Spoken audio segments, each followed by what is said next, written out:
starting the spoilers from the original Spider-Man. This video is purely for entertainment and does not infringe on copyrights or laws. The rights to the novel and image belong to the original author. We do not claim ownership. Don't like waiting and want to listen to this fanfic in full now? Subscribe to our Patreon, where you'll find the best fanfics.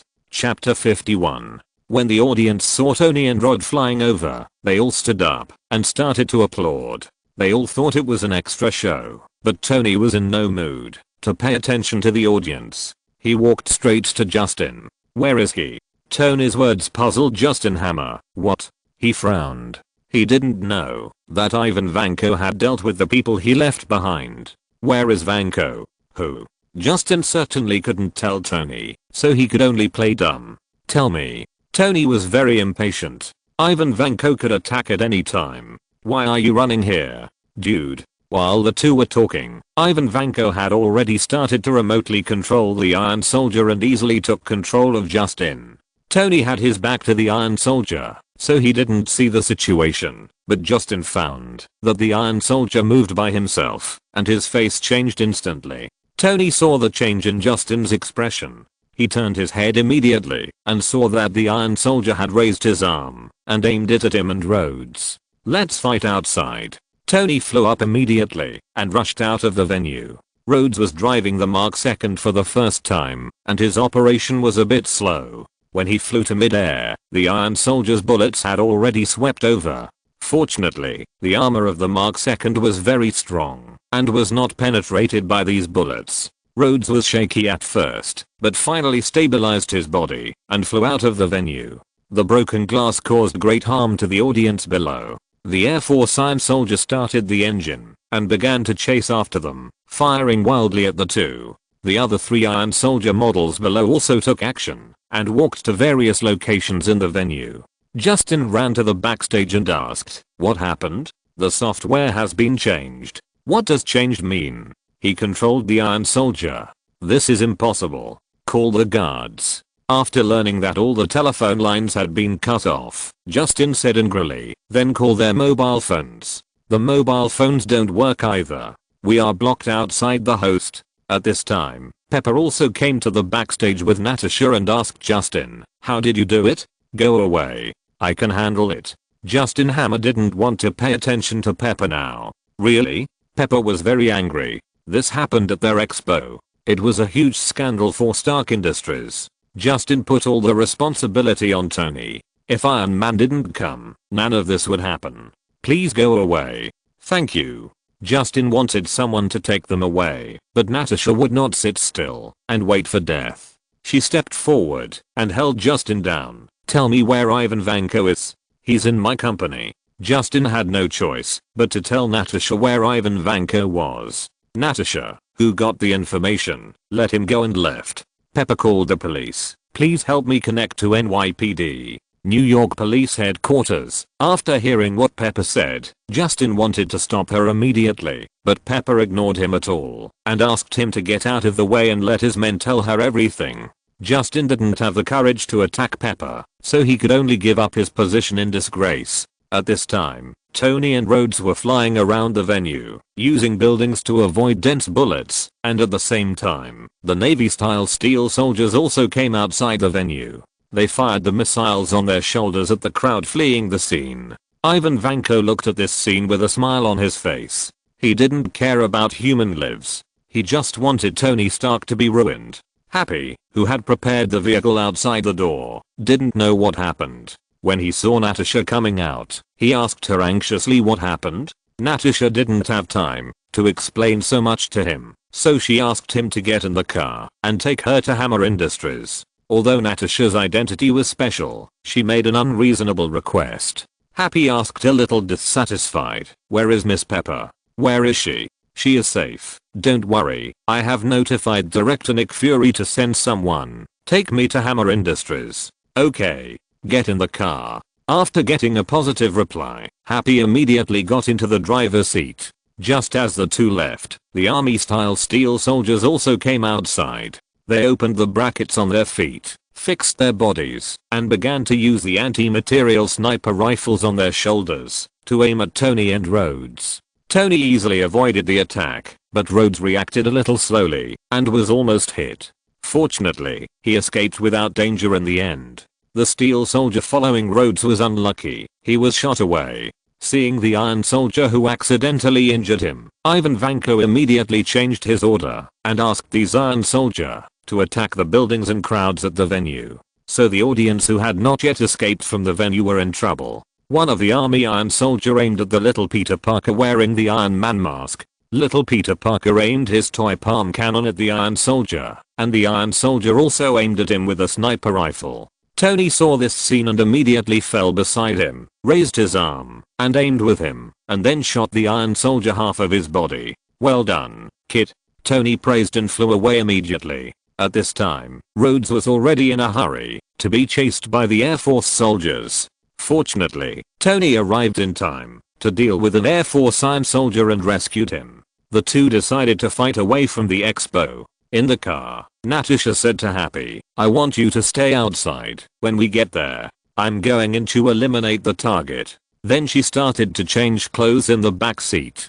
Her curvy figure made Happy stare at the rear view mirror all the time, and he almost had a car accident. After reacting, Happy returned to the parking space, but he couldn't help but glance at the rear view mirror. "Look ahead," Natasha said unhappily.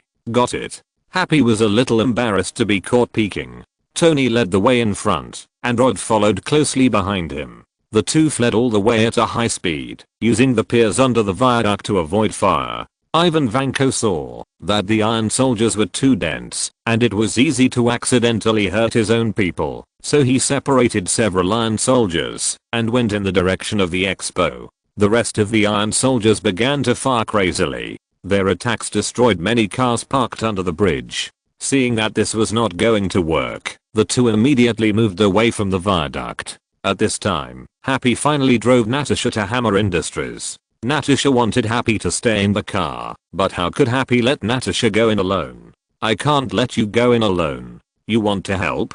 Don't let the car stall." "Okay." Although Happy agreed, it was obvious that he wanted to follow him in. Natasha didn't have time to argue with him and cracked the access control at a very fast speed. Chapter 52. The entry of Natasha and Happy immediately triggered the alarm of Ivan Vanko's system. The security guard who didn't know what was going on wanted to stop them, but Happy came forward and hit him with a big swing punch. The security guard was caught off guard by Happy, and then the two started fighting at the door. Natasha ignored the two and pushed open the inner door directly. The security guard inside heard the sound and rushed over, but was directly knocked down by Natasha's kneeling and using the widow's sting to launch an electric shock.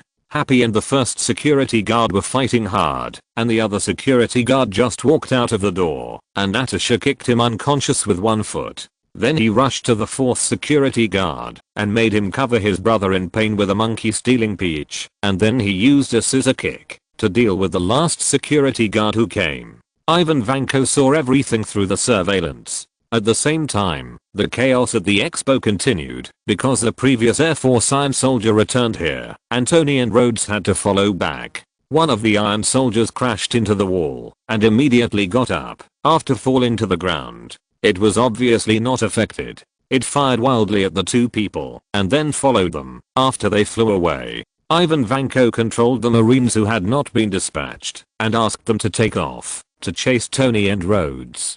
Pepper was still trying to crack Ivan Vanko's control and regain control. They found that each group of iron soldiers communicated in their own language.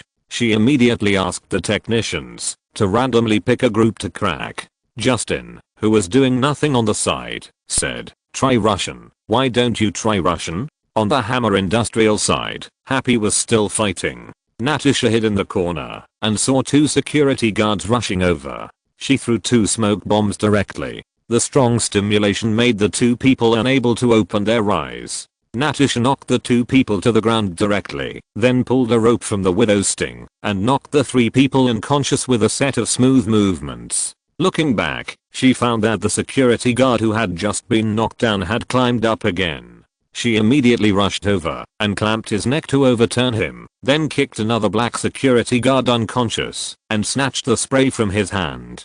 She walked in the corridor with great vigor. A security guard just came out of the room and Natasha had sprayed the spray on his face. The security guard immediately fell to the ground with his face covered in pain. Happy finally knocked down the first security guard. He was sweating profusely and looked at the corridor confidently, but found that the security guard had fallen to the ground and the smile on his face disappeared. Ivan Vanko realized that the security guards alone could not stop Natasha's progress, so he immediately left the room to put on his special steel armor. On the other side, Tony and Rhodes found that they could not get rid of the pursuit of the steel soldiers, so they could only risk rushing to the huge Earth model of the expo. Tony analyzed the safe route, and Rhodes, with the help of Jarvis, also successfully turned around and avoided it when he was about to hit it. The Iron Soldiers were not so lucky. They all crashed into the Earth model, causing a lot of sparks. When Natasha kicked the door open, Ivan Vanko had already left. Natasha tried to remove his control over the Iron Soldiers. She successfully contacted Tony and asked about the situation over there. Tony told her that he had dealt with most of the soldiers, but there were still many Iron Soldiers that had not been dealt with. He had to find a place where he would not accidentally hurt them. At this time, Natasha saw a large number of Iron Soldiers heading towards their location on the map. Tony immediately decided to find a place to gather them. He had a trick to deal with them all at once. Rhodes suggested that there was a park nearby. There must be no one at night. They could go there. Tony immediately agreed, and the two immediately rushed there. As they landed in the park, the Iron Soldiers also landed one after another. The two looked at these iron lumps with solemn expressions, and the battle was about to break out. After Tony dealt with several Iron Soldiers, he found that Rhodes was not in a good situation. His Mark II did not carry much firepower, and could not pose much threat to the Iron Soldiers. The Iron Soldiers all surrounded him, and Tony shouted, "Rhodes, get down." Then his arm began to emit red light, and a charging progress bar appeared on Tony's panel. Rhodes' military nature made him get down immediately, and then two red lasers cut all the Iron Soldiers into several halves. "Next time you should use this trick first," Rhodes complained. "Sorry, boss. This trick can only be used once." Tony ejected the scrapped energy piece from his wrist. Natasha failed to release the control in the company, and could only watch them fight. When she saw Tony solve all the Iron Soldiers with a laser, she was shocked, sighing, "It seems that your new energy board is great. The output energy is more powerful, and the signs of life are also normal." "Yes. Cheyenne Mu saved my life. I can't die for the time being. I guess I have to wait until I sacrifice myself," Tony answered Natasha in a joking tone. "What do you mean? You were about to die?" Pepper, who was still at the expo, heard the conversation between Tony and Natasha and asked in shock, "Pepper, is it you?" "No, I'm not dead, not for the time being." Tony was also surprised when he heard Pepper's voice. He asked subconsciously and then remembered to answer her question. "What happened?" Pepper was very shocked that Tony was actually about to die. He said Cheyenne Mu saved him, which made Pepper think of Cheyenne Mu's narration answering Tony's question before.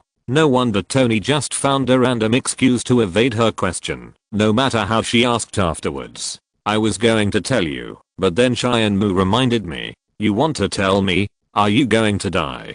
Pepper interrupted Tony. She couldn't believe that Tony didn't tell her such an important thing. "It didn't get to that point, Pepper. I was just poisoned at the time, but I was far from dying." Tony was a little helpless, but he didn't know how to explain. "Poisoned? What do you mean? What poisoned you? Why didn't you tell me?" "Palladium poisoning. I've been trying to find a way to treat it, so I drank that awful chlorophyll juice. Then Cheyenne Mu reminded me. I solved the problem, and I thought about not letting you worry." "Don't let me worry. You didn't tell me these things, which made me very angry." Suddenly hearing this, Pepper's anger value went off the charts. "I formally apologize to you." "Sorry, dear." Tony heard Pepper's angry voice and immediately apologized from the bottom of his heart. At the same time, the police finally arrived. They came to the backstage. Pepper had no time to deal with Tony.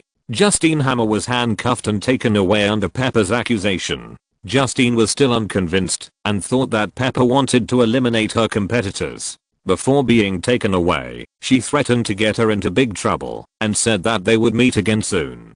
Chapter 53. Pepper followed several police officers out of the expo, saying as she walked, when they arrive, ask them to guard the 2 exits in the southeast and west. A police officer nodded and said, "We have closed the number 7 subway line." Pepper immediately asked them to arrange a bus to take people to the subway that was not closed. The other party agreed without hesitation and asked Pepper if she wanted to go with them.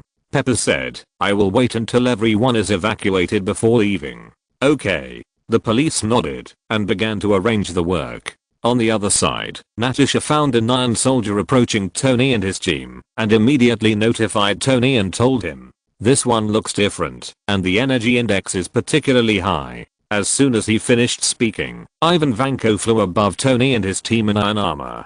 After landing, Ivan Vanko opened his mask and looked at the 2 people in front of him. "It's good to be back. The situation is not good." Rod looked at Ivan Vanko's armor with a serious face. The previous ones were nothing compared to this. As Ivan Vanko opened his hands, 2 whips with high voltage current swung out, shining in the dark night.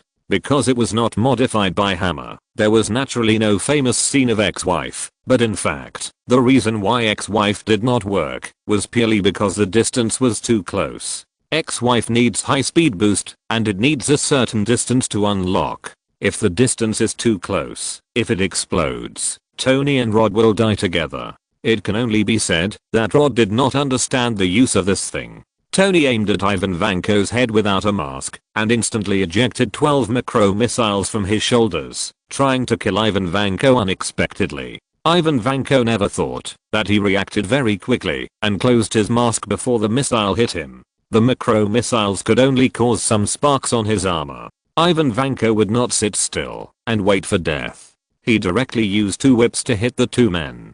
Tony and Rod avoided the attack from 2 directions respectively. Then Tony relied on the armor's ability to prevent electric shock and absorb electrical energy to directly grab the whip that was swinging in the air and tried to take it back. Unexpectedly, Ivan Vanko's steel armor was too heavy, suppressing his Mark 6 in weight and strength, and directly threw him out and smashed him on the stone. Rod wanted to sneak attack, but Ivan Vanko wrapped his whip around his waist, pulled him over, and punched him hard, knocking Rod to the ground. Tony saw that Rod was in a bad situation and immediately rushed to rescue him. Ivan Vanko had to give up the idea of finishing him off and knocked Tony out with 1 punch. Rod took the opportunity to launch a palm cannon and hit him twice and then accelerated to distance himself before he turned around.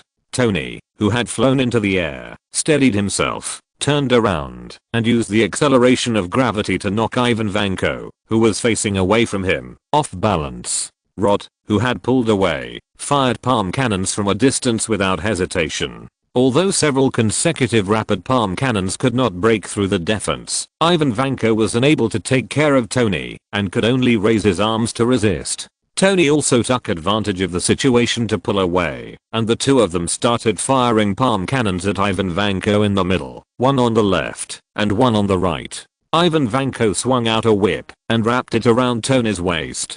Tony saw that the energy of the armor was constantly rising, and an idea suddenly came to his mind. He grabbed the whip with his hand to prevent Ivan Vanko from pulling him back, and then let Rod pull away to charge the palm cannon. At the same time, he also began to charge himself. Seeing that the situation was not good, Ivan Vanko immediately grabbed Tony's feet with another whip and pulled him to the ground, but he also exposed his back. Rhodes fired a charged palm cannon at his armor, successfully injuring Ivan Vanko. Tony took this opportunity to lie on the ground and fire the palm cannon with full energy. Ivan Vanko's armor was attacked by 2 charged palm cannons in succession and finally couldn't hold on.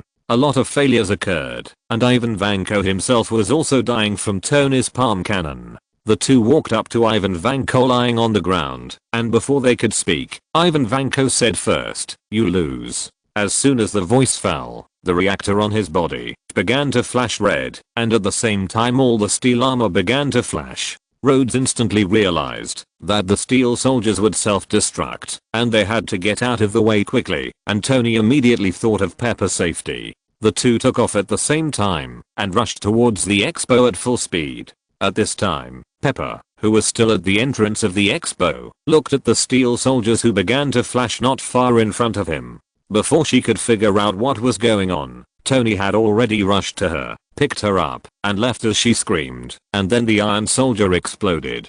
Tony held she flew to the roof of a building. The violent acceleration made Pepper have difficulty breathing. After landing, she pushed Tony away. She couldn't accept this thrilling excitement for a while, and suddenly had the idea of resigning. Tony walked forward. This is surprising. He felt that Pepper was just looking for an excuse, and was angry with him, because he concealed the fact that he was going to die. Pepper explained that she was not looking for an excuse, but Tony held her hand. You deserve better treatment. You have always taken good care of me. If I'm destined to sacrifice, I hope I can go without regrets. I can't lose you, Pepper. Pepper's eyes were red, and she couldn't help but choking. Looking at Pepper's appearance, Tony couldn't help but kiss her directly. Just as the two were making out, Rod, who was eating a mouthful of dog food, couldn't help interrupting the two and complaining. You kissed like two seals fighting for grapes. Pepper was embarrassed and tried to explain, but Rod said, you don't have to explain. I heard it all. Tony pointed at Rod and said with a bad expression, you'd better get out of here right now. I came here first. Go find your own roof. Tony couldn't help laughing when he heard this. I thought you had no jokes to tell. That was the last one. After the joke, Pepper's mood calmed down, and Tony thanked her. You hit hard just now. Rod also praised her back. My car was blown up. I want to borrow your steel llama first. No. Don't even think about it. Tony refused without hesitation. I'm not asking you. You said you needed teammates. Then he closed his mask and flew away. The expo came to an end, and then Tony and Rod were awarded by Washington DC for turning the tide and preventing Ivan Vanko from causing more losses. Tony used the power of S.H.I.E.L.D. without hesitation and asked the senator who had always disliked Tony to be in charge of presenting the award, just to see him smile, even though he hated him to death. But that's all for later. Chapter 54. Just as Tony dealt with Ivan Vanko, Carlson also came to New Mexico and found the hammer that fell from the sky. Time goes back to last night. Dr. Eric Shavig, Jane Foster and Daisy Louise found that the sky was different. They thought that there was a new situation in the sky, so they came to the desert to do research. Unexpectedly, the car hit Thor, who fell from the sky. They electrocuted Thor and wanted to send him to the hospital, but the three people driving Thor did not notice the hammer following Thor and hit them far away. They sent Thor to the hospital, and Thor fought with the doctors after waking up and was injected with sedatives and fainted. An old man found the Meow Hammer Mjalmir in the desert and found that he could not lift it no matter what. At the same time, Eric found a figure in the storm they took pictures of, and Jane immediately realized that it might be Thor who was sent to the hospital. The three of them came to the hospital and found that Thor had broken free from the restraints and made a big fuss in the hospital. When the three wanted to drive to find him, Jane reversed and knocked Thor to the ground. There were already many people gathered at the point where Thor's hammer fell, and people kept trying to pick it up. One person tied an iron chain to a pickup truck and tied one end to the handle of the hammer. He stepped on the accelerator to the bottom. The pickup truck's cargo box was overturned, but the hammer did not move at all. The familiar old man stuck his head out and asked, "Does it work?" Carlson looked at the people gathered at the point where the hammer fell and called Nick Fury. "Sir, we found it." On the other side, Thor had been taken home by Jane, with his upper body naked and his strong muscles exposed. Daisy looked at his good figure and her eyes were almost drawn. Although Thor, who had just arrived, didn't understand too many rules, he could see the sky. When he knew that this was Earth, his first question was, "Where is Peter Parker?" Jane took a lot of effort to let Thor know that there was no Peter Parker on the sky on this Earth. Thor could only sigh helplessly when he heard it. He had wanted to find that particularly kind Peter Parker to make friends. At this time, Loki also discovered that he was a frost giant, and Odin also admitted this fact. He told Loki about his life experience, brought him back, and treated him as his own son. Loki didn't believe that Odin would be so kind to bring back the son of his mortal enemy Laofi, and thought that he must have other reasons. Odin believed that sooner or later, he would be able to unite the two kingdoms through Loki and bring about a permanent peaceful alliance. Loki stubbornly believed that Odin treated him as a tool and locked him up until he would need him one day. He turned a deaf ear to Odin's words, completely ignored Odin's kindness, and misinterpreted his meaning. Loki angrily accused Odin of favoring Thor because he would never let a frost giant become the king of Asgard.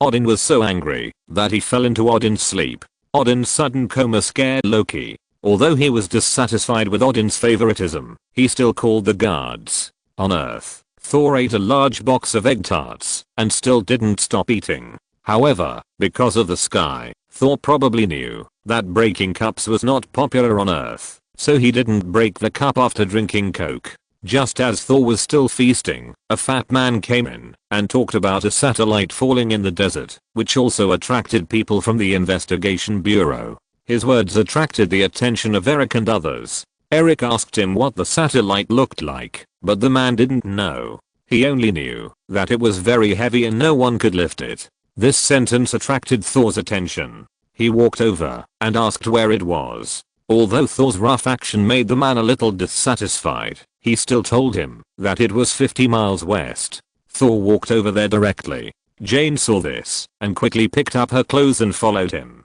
Where are you going? 50 miles west of here. Jane caught up with him and asked, why? Go get my things. The satellite is yours? Whatever it is, the government seems to think it's theirs. Are you going to rob it? Yes. If you take me, I'll tell you everything you want to know. Everything? Yes. I'll tell you the answer once I take Mjolnir. Eric listened to their conversation and realized something. He called the two women aside, thinking that he was out of his mind. Mjolnir, Thor, and the Rainbow Bridge were all stories he heard when he was a child. But Jane thought that it would be fine if she just drove him there, but Eric insisted that he was a dangerous man, so Jane had no choice but to refuse to drive Thor to the landing point of Thor's hammer. Thor said goodbye to the three people and kissed Jane's hand, which made Jane feel a little shy. The three people who were about to go home found that the shield had taken away all the equipment and information in their home by car. They ran into the house and saw Carlson. I'm Detective Carlson, International Intelligence Justice Headquarters. Carlson said his new identity to Jane with a smile on his face. Jane didn't understand how they could be so domineering and directly move her equipment. She did it herself. Eric had met Carlson and persuaded Jane that this matter was more serious than she thought and asked her to give up, but Jane obviously didn't listen. Carlson also saw Dr. Eric. He recognized who he was at a glance. When the sky curtain just appeared before, it was Carlson who invited him to the shield. I recognize you, but I remember that you didn't tell me this identity at that time. Eric looked at Carlson a little puzzled after persuading Jane. Carlson touched his nose a little awkwardly, skipped the topic, and said to him, since it's you, why don't you come with us? We need your help with some things. Jane insisted on taking back her things. Eric quickly pulled her and said to Carlson, I can join. They are my assistants. I need their help. Carlson thought for 2 seconds and nodded. Okay, we will just use these data and equipment temporarily, and we will return them to you later, Miss Foster. Carlson pulled the three people into the car with a smile on his face. Took them to the base, built by the serpent shield around the landing point of Thor's hammer, and Thor also found a horse, and rode the horse to the landing point of Thor's hammer. Sif and others wanted to find Odin to ask him for Thor's mercy, but they didn't expect to see Loki, who had temporarily taken the throne and ruled Asgard. The four people who heard the bad news were stunned. Although they were reluctant, they still knelt down to Loki and begged him to withdraw his expulsion of Thor. But Loki refused, saying that he could not go against the teachings of his father. Sif wanted to explode, but was held back by others. If you're listening to this novel on a channel other than Fanfic World, it means they downloaded and uploaded it without effort. We cordially invite you to visit our channel, Mundo Fanfic Novelos. There you'll find the original version of this story and you can explore many other novels of various genres. We're waiting for you to immerse yourself in a world of incredible novels. Chapter 55. Inside the base, scientists from the shield were conducting research on Mjolnir. Thor also came to the vicinity of the base, lying on the hillside, where Carlson stood in the morning, observing the situation at the base. The clouds brought by Thor's hammer blocked the signal of the reconnaissance satellite, and their equipment was affected by the Meowth hammer, making it difficult to operate normally. They cleared the routes here and asked all the planes passing through here to change to other routes. Coulson led everyone to the inside of the base. Eric looked at the Meowth hammer at close range with an incredible look on his face. He took out a book. The description in the book, the hammer in front of him, and Thor made him more convinced of his guess. At this time, the gap left by Thor's invasion of the base was discovered by the guards through monitoring. Sitwell, who was standing next to him, immediately asked people to go to the west fence for inspection. When the two guards drove to the gap in the car, Thor attacked them from the other side and easily knocked them out. Sitwell found that he could not contact Delancey and Jackson, and knew that someone had invaded the base. At this time, Thor had changed into their raincoats and began to quietly approach the center of the base. Another guard found Delancey and Jackson lying on the ground and immediately reported to his superiors that there were people injured and the fence was damaged. The entire base immediately entered an emergency state, and many people began to search for the intruders, and Jane and Eric and others inside immediately thought of Thor. The Meow Meow hammer sensed Thor's approach and began to make strange sounds. Thor also sensed Thor's hammer. He laughed and began to approach it desperately. His actions naturally could not be hidden from many guards. Someone immediately found that he entered the tent from the southern passage.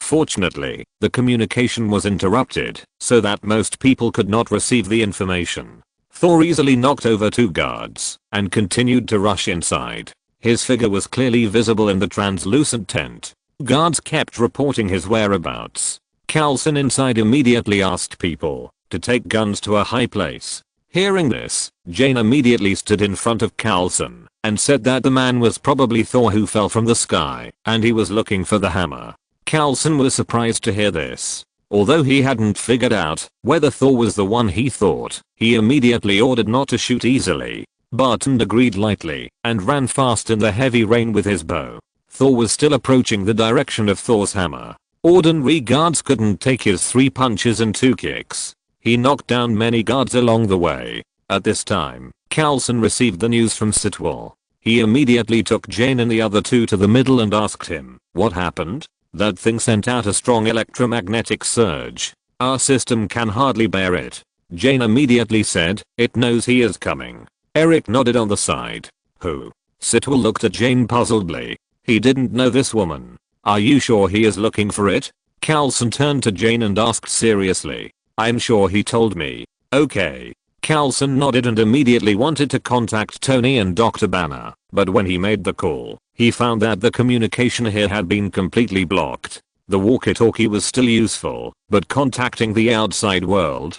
Don't dream. Barton had already taken the elevator and came to a high place, always aiming at Thor's figure. "Barton, please reply. Sir, do you want me to knock him down? Or do you want to send more people to be knocked down by him?" Barton pulled the bow to the full and asked Coulson, "I will give you instructions later. Don't do it yet. See what he wants to do." Coulson got a positive answer from Jane and did not dare to take action against the legendary Thor and evacuated all the people to let him approach the hammer. Without any obstacles, Thor easily came to the center of the base and saw Thor's hammer on the mound. He smiled and slowly approached the hammer. Coulson came to his head and watched his actions quietly. Thor was immersed in the joy of finding the Meowth hammer, and he didn't notice that someone was watching him above his head. Thor held the hammer, but couldn't pick it up. The smile on his face disappeared instantly. He wanted to pick up the hammer in disbelief, but the hammer, that used to be light, was now as heavy as 1,000 pounds. He tried his best, but couldn't pick it up. Realizing that he had lost the Meowth hammer, Thor looked up at the sky in disbelief and roared. Then he knelt on the ground in despair, looking at the Thor's hammer that was so close. "Why? Tell me." He raised his head and asked the sky, hoping to get an answer.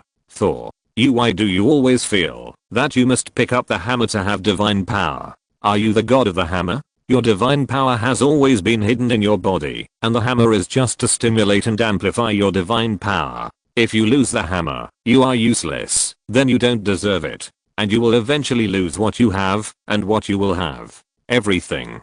Thor stared at the sky with wide eyes, and Coulson also stared at Thor below with wide eyes. He is really the god of thunder, the legendary Thor, and the sky replied to his words. What should I do? Thor stood up slowly. The meow meow hammer was in front of him, and he couldn't lose it. When Jane Foster lay weakly on the hospital bed, knowing that she would be completely taken away by the disease if she picked up the hammer again, she still chose to pick it up, and then used her life to help you defeat Gore. What was she thinking at that time? Everyone has the opportunity to pick up the hammer. It just depends on whether you have what you need to pick it up. You should ask yourself, do you have the qualifications? Thor fell into deep thought, and the sky was silent again, ignoring the countless people's shouting.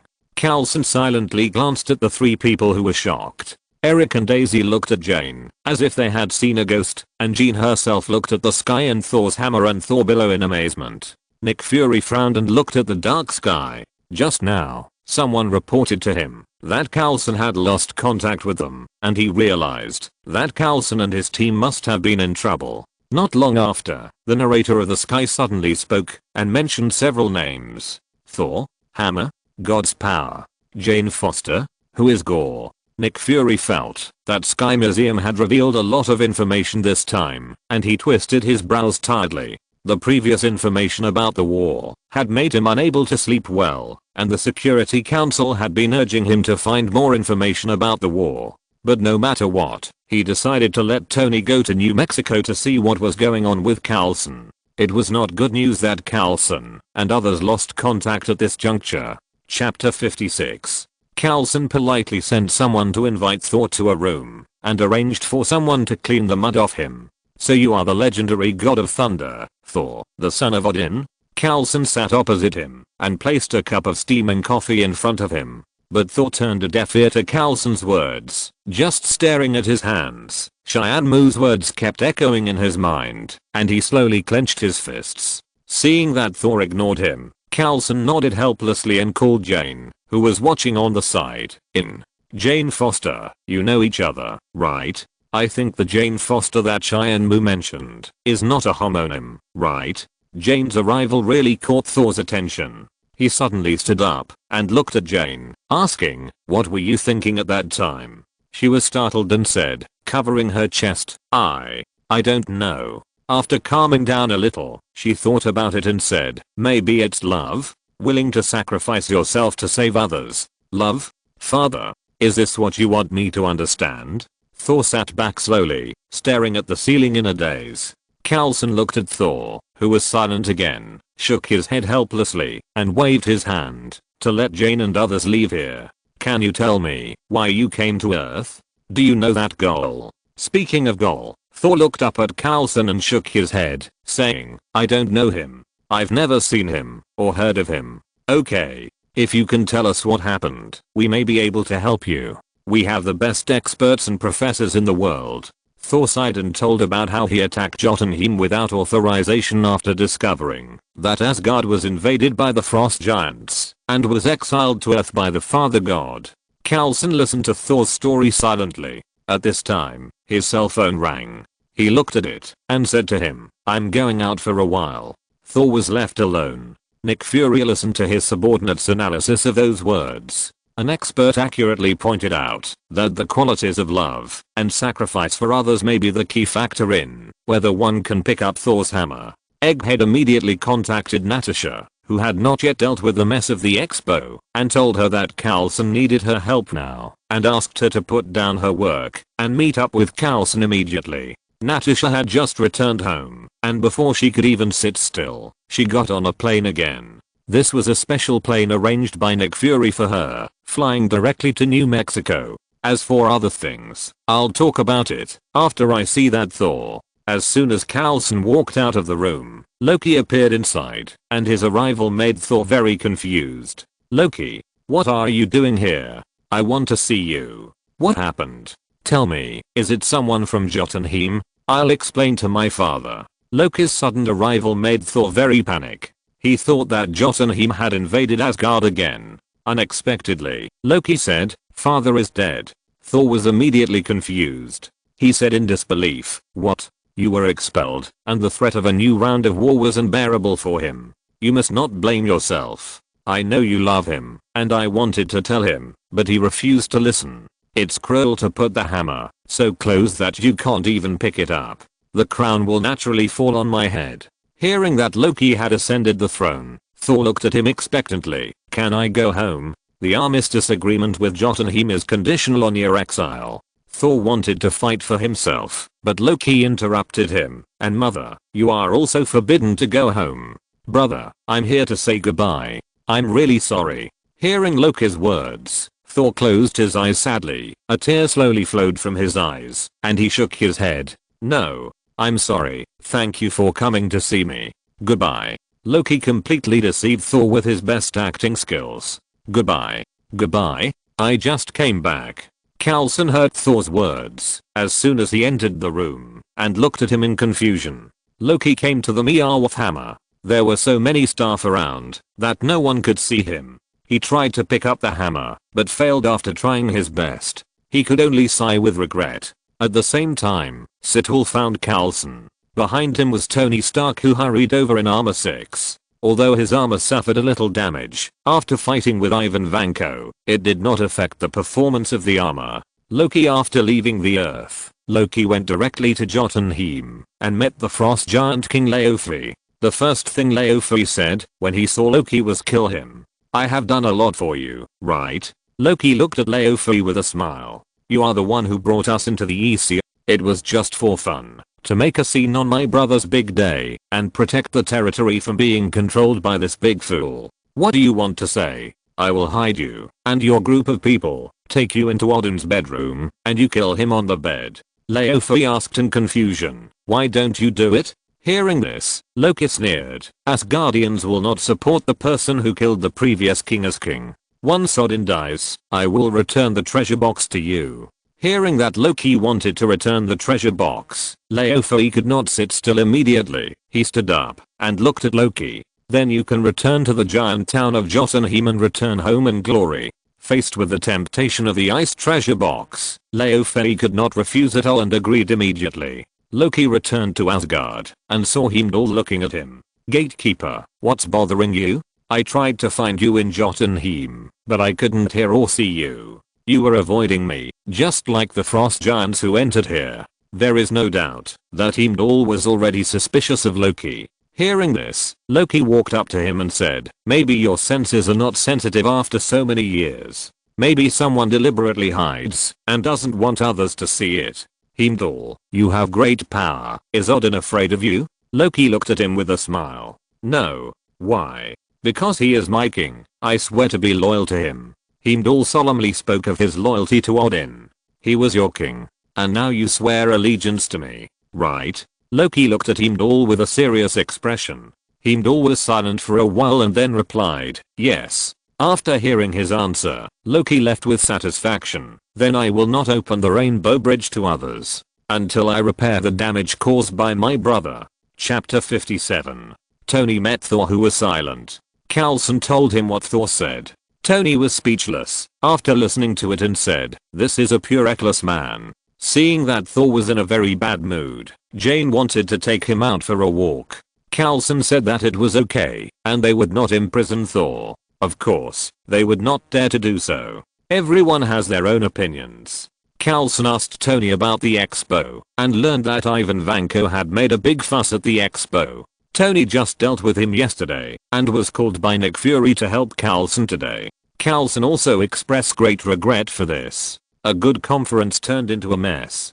Tony waved his hand and didn't want to talk about it anymore. He began to study Thor's hammer. He also tried to pick it up, but he couldn't lift it even with his armor. Tony laughed at himself and said, "It seems that I'm not qualified." Then he asked, "What about Jane Foster? Did she pick it up?" "No." Coulson shook his head.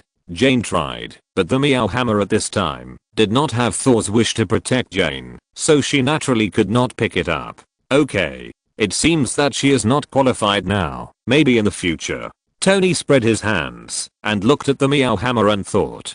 Jane took Thor to the place she often came to before and roasted the fire and told Thor that she would come here when she was upset. Since she knew that she would pick up the hammer and sacrifice her life for Thor in the future, she couldn't look Thor in the face.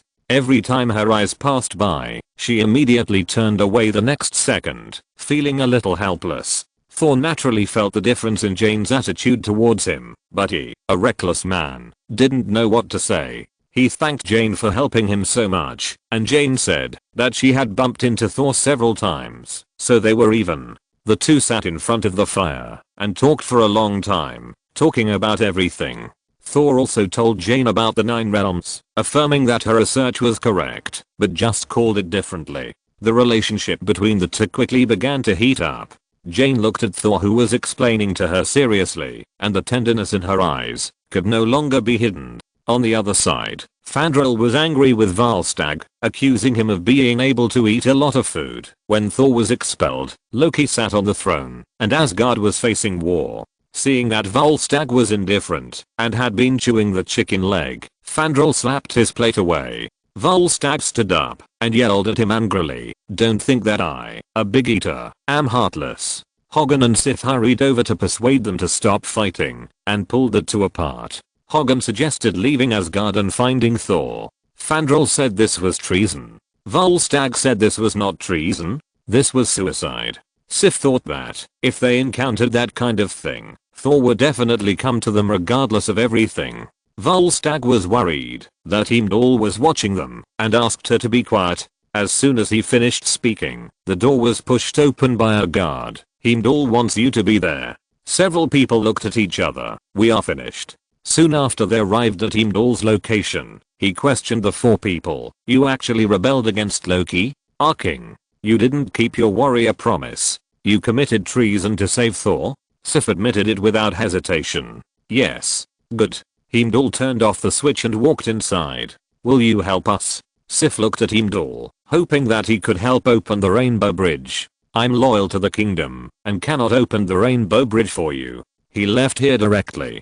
Fandral looked at Heimdall's back and said, "This guy's difficult to deal with, right? What should we do now?"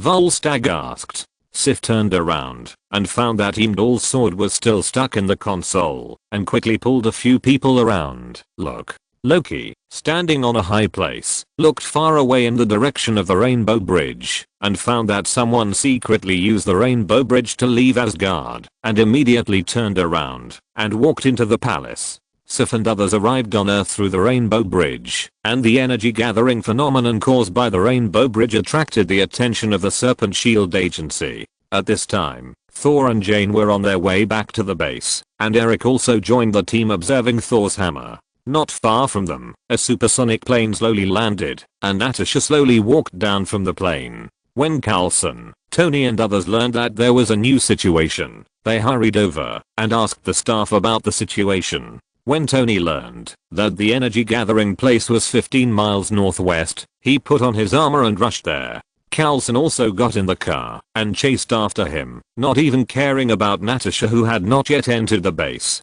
As soon as Natasha entered the periphery of the base, she felt a strange feeling, as if something was calling her, so she ignored Carlson and others who left, and walked straight into the base. Tony was the first to arrive at the landing point of the Rainbow Bridge in his armor, and immediately noticed the strange pattern left by the Rainbow Bridge in the desert. He asked Jarvis to save it and analyze the possible meaning. Unfortunately, when he arrived, Sif and others had already left here, and Tony did not notice the increasingly smaller figure in the distance. Soon after, Carlson and others also arrived. After seeing this pattern, Carlson immediately asked Sitwell to find someone from the linguistics department. Just when Carlson and Tony were studying the pattern left by the Rainbow Bridge, Sif and others found Thor and Jean, who were returning to the base in the desert.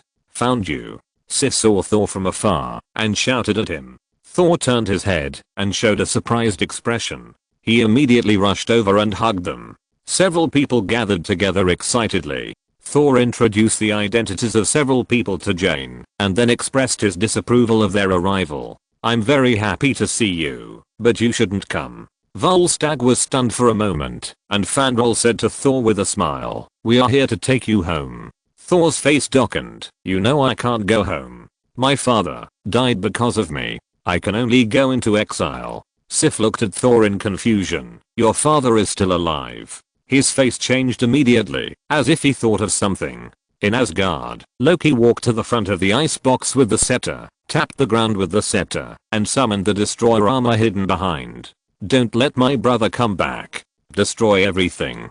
Loki gave the order to the destroyer with a stern face, then took the icebox and headed towards the Rainbow Bridge. Chapter 58. At this time, Heimdall was waiting for Loki's arrival on the Rainbow Bridge. He had confirmed that it was Loki who brought the frost giants into Asgard. He was puzzled as to how Loki had hidden it from him. He leaned on his sword and stared at Loki. "Tell me, Loki, how did you bring the frost giants into the EC?" Loki looked at Heimdall relentlessly. "Do you think that the Rainbow Bridge is the only way to enter the EC? There are many passages between the kingdoms, and even if you are gifted, you can't see them. But I don't need them anymore. I'm the king now. I declare, because of your treason, you are exempted from your post as a gatekeeper.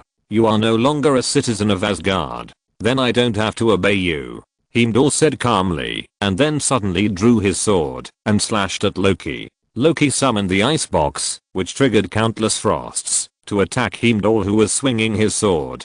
Heimdall tried hard to cut Loki. Unfortunately, he was defeated by the power of the icebox in the end, and was frozen in place by Loki, who revealed his true form as a frost giant. After defeating Heimdall, Loki took back the icebox and returned to his normal appearance. He walked to the console and controlled the Rainbow Bridge to drop the destroyer on the earth. At this time, a huge tornado suddenly formed above Tony and his friends' heads. The sudden storm made everyone present at a loss. Tony in the armor detected a huge amount of energy gathering above their heads. At the same time, Natasha had already walked to the front of Thor's hammer. She found that lightning suddenly appeared on her fingertips, attracting her hand to Thor's hammer. She exhaled lightly and held the Mjolnir hammer in the increasingly strong lightning. The moment she touched it, Natasha felt an unimaginable power in her body. She was wrapped in lightning, and the strong energy directly damaged all the equipment in the base.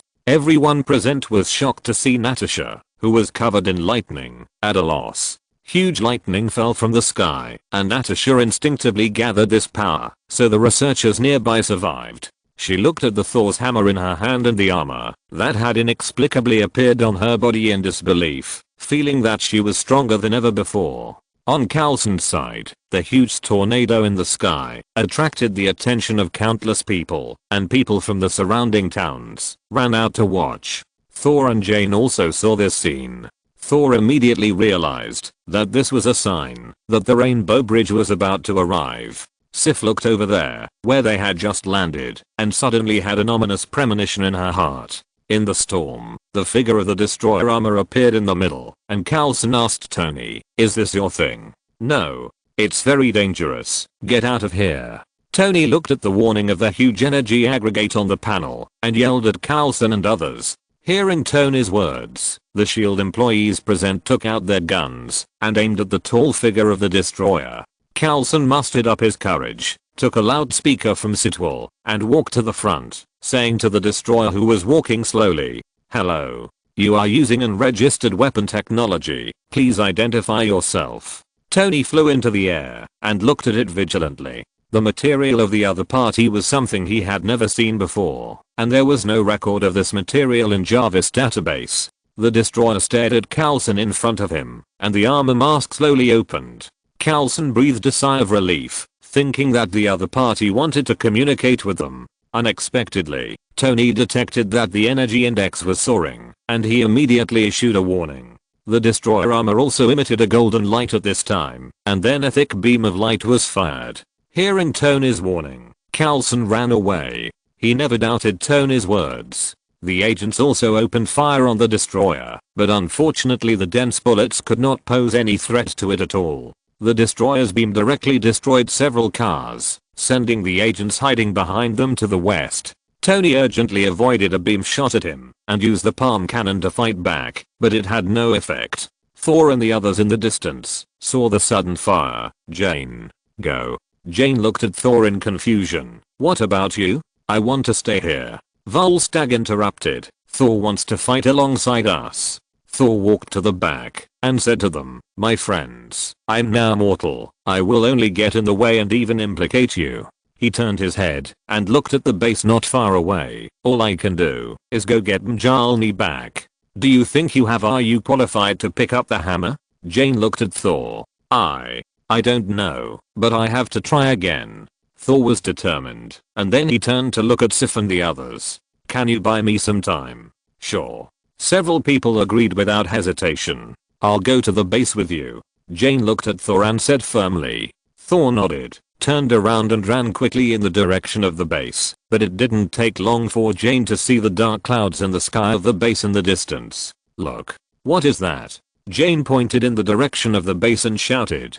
Thor looked up and saw lightning and thunder in the sky, and a thick lightning struck the base. What is that? Someone picked up Mjolnir. After hearing this, Jane looked at the location of the base in disbelief. Sif and the others who were rushing to the battlefield also noticed this scene. They thought Thor had picked up the Mjolnir hammer again, and they all smiled. At this time, Tony was already entangled with the destroyer armor. Because of the powerful power it had shown before, Tony did not dare to get close. He could only use long-range weapons to delay time at a distance, giving Coulson and the others a chance to escape. In the base, Natasha, who was holding Thor's hammer, also noticed the movement in the west. She smashed the tent with the hammer and started running in the desert. Thor looked at a lightning shadow that appeared in the distance, took a deep breath, and started running in the direction of the destroyer. Eric pulled Daisy and ran desperately. From the moment the fight started, they had already started to run away.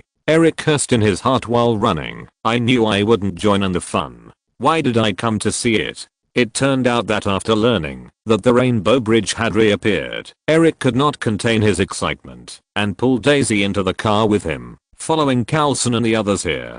Now he wanted to beat him up 30 minutes ago. Coulson hid behind the car and wanted to ask Nick Fury for help, but found that the communication was cut off again. He turned his head to look at the base and found that it was covered with dark clouds and thunder.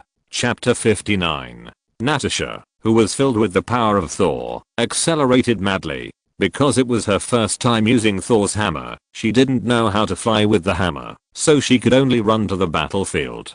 Tony on the battlefield was still trying his best to stop the destroyer. Loki hated Tony, a fly flying around, but unfortunately Tony was too flexible and the beam failed to hit him several times. But Tony himself was not having a good time. He was exhausted from repeatedly accelerating to avoid the beam with super high load. In addition, the Ivan Vanko armor itself consumed a lot of ammunition, and he didn't have time to replenish it. Therefore, Tony soon used up all the ammunition carried on the Mark 6 and could only harass with the palm cannon. But it couldn't hinder the destroyer at all. Even the palm cannon with full energy couldn't stop it. Just when Tony was at a loss, Sif and the others finally arrived. The big Eater Valstag accelerated suddenly, and with the help of Fandral and Hoggen, he jumped towards the destroyer. The axe chopped down hard on its head, but the destroyer slapped him and sent him flying. Seeing this, Tony accelerated and rushed behind him to catch him. But Tony couldn't bear the force, and the two fell to the ground together. Tony's armor thrusters were fully activated to stop the momentum before falling to the ground. Volstagg thanked Tony, and before Tony could respond, he pushed him away and retreated with the force. Then a beam of light passed between the two. Hey, what's the plan, man? Tony panted and retreated to Sif and the others. Although he didn't know them, he knew at a glance that they were friends, not enemies. Distracted attention. Help me, Sif first said to Fandral and Hoggen, and then looked at Tony. Fandral and Hoggen rushed up. Tony grabbed Sif's hand and accelerated into the sky. Volstagg on the other side also took a deep breath, relieved the pain, and raised the axe again to fight the destroyer. The destroyer armor fired a beam at Fandral and the other two, blowing them away. Tony took this opportunity to grab Sif and sprint behind the destroyer armor. Sif suddenly let go of the hand holding the armor, jumped from the air, and pierced the neck of the destroyer armor with a sword. The destroyer was extinguished, and the condensed energy slowly dissipated. Tony breathed a sigh of relief, but the next second the entire armor turned around and fired a beam at Sif. Sif fell off the destroyer dangerously and avoided the attack.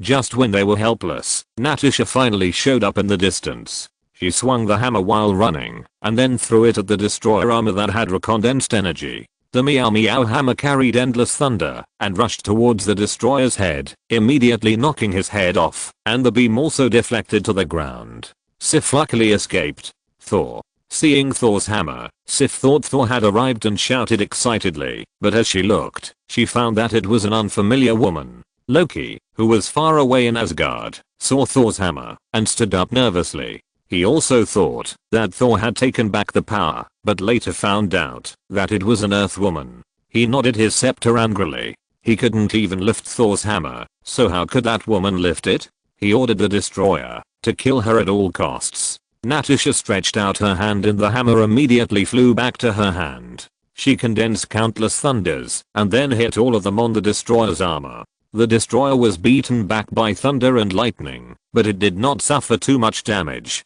It resisted Natasha's thunder and lightning power and fired a beam at her. Natasha jumped up to avoid it and at the same time gathered thunder and lightning again in midair and then attacked the destroyer again. Tony, who was standing by, saw such a huge lightning and his eyes flashed. He shouted to Natasha, "Give me some energy." Then he began to charge the palm cannon on the spot. Natasha heard Tony's voice and waved her hand to shoot a thunderbolt. Tony's armor absorbed all the lightning bolts and the remaining energy was instantly full. He roared and loaded the palm cannon to the extent of overload and released a palm cannon beam comparable to the destroyer's beam in one breath, hitting the destroyer unsteadily and falling directly to the ground. "Sir, the palm cannon is overloaded and needs to be cooled."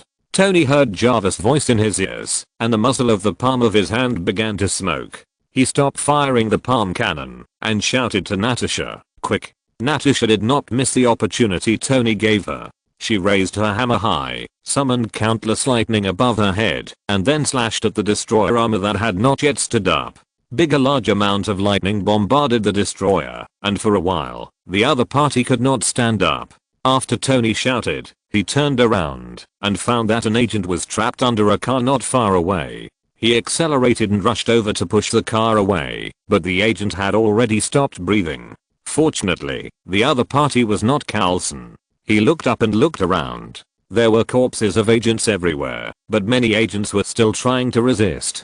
The destroyer armor adjusted its posture, withstood Natasha's thunder, and stood up again. Natasha waved the meow hammer and flew towards the destroyer armor, but the destroyer dodged her surprise attack by turning sideways. Natasha could not control the hammer as skillfully as Thor and smashed it into the ground with the remaining momentum. The destroyer shot a beam of light without hesitation. Natasha, who had not yet stood up, was directly hit by the beam of light and flew out, and the hammer also flew out of her hand and hit the ground beside her. At this time, Thor also rushed to the vicinity and saw Natasha holding Thor's hammer at a glance. The fantasy in his heart was finally shattered, but he could see that Natasha was not familiar with the use of Thor's hammer. The skills she was good at were not helpful for using Meow hammer at all. She just kept summoning lightning to attack the destroyer. Seeing Natasha being knocked away and looking at Sif and Fandral who were barely standing, Thor shouted at the destroyer, "Loki,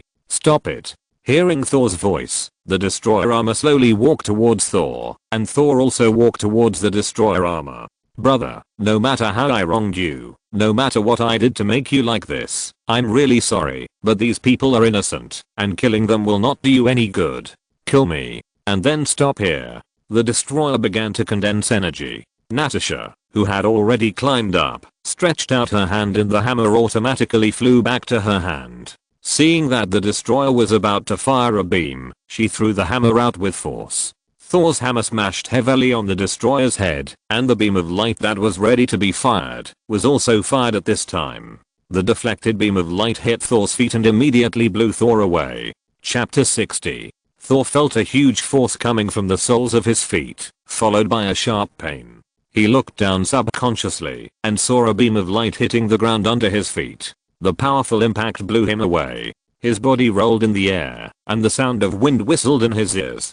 Thor tried to control his body, but he found that his limbs had completely lost consciousness. His vision began to blur, and everything in front of him became distorted. When he finally fell heavily to the ground, he felt as if his body was falling apart. He tried to struggle to stand up, but his body was completely out of control. He could only lie on the ground, gasping for air. Thor felt a sharp pain in his chest. Every breath was like a sharp knife stirring fiercely in his lungs, bringing a tearing pain. The air seemed to have turned into a scorching flame, pouring in along the trachea, burning the fragile alveoli. Thor knew he was seriously injured. His face was pale and his forehead was covered with fine beads of sweat. He didn't know if he could survive. He didn't know if his death could make Loki relieve his hatred. He could only lie on the ground and wait for death to come. Jane, who was far away, saw this scene. No. She screamed in pain and ran quickly towards Thor. Fuck. Tony cursed in a low voice, and the energy that had been condensed in the reactor on his chest for a long time shot out, hitting the destroyer again. Natasha reached out to recall the hammer, and then rushed up to fight with the destroyer again. Tony's palm cannon also cooled down and joined the battle again, harassing the opponent crazily. Jane ran to Thor's side and stroked his cheek with her hand. Thor was about to faint. He said to Jane in a hoarse voice, "It's over." "No, it's not over."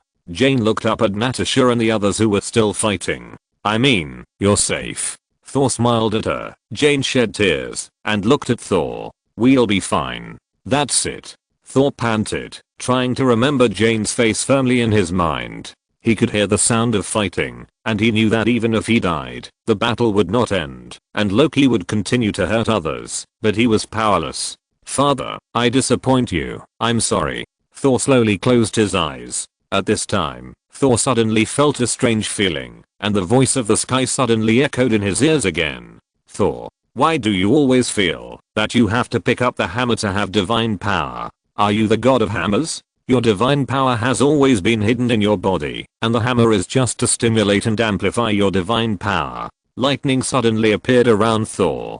Jane looked up in surprise and saw that the originally dark sky had become even darker. Then she lowered her head and saw Thor's tightly closed eyes open again, with blue and white lightning flashing in them. Thor felt that his injuries were recovering quickly, and a force far stronger than ever before surged in his body. He gently pushed Jane away and asked her to stay away from him. Jane looked at Thor worriedly and stepped back. Thor slowly stood up, and a huge lightning fell from the sky and landed on him.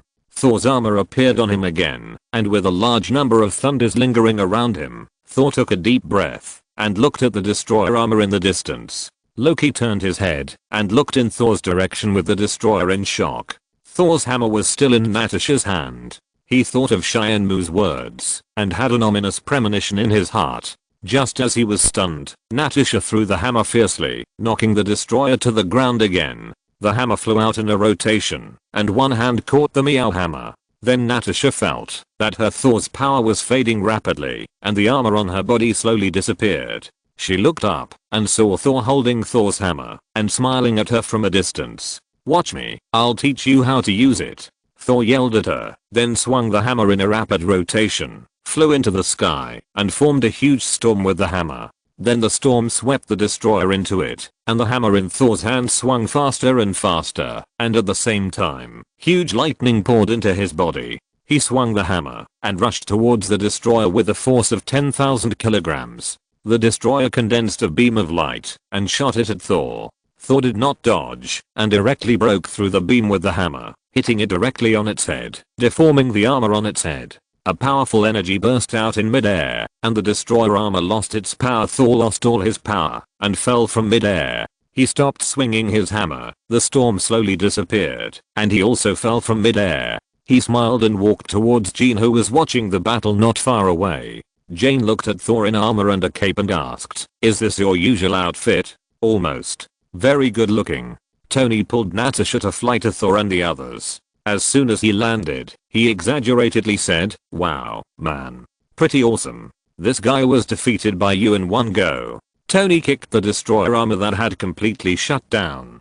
Thor smiled at him. "Thank you for helping fight the destroyer." Then he focused on Natasha. This Earth woman surprised him. Thor Odinson.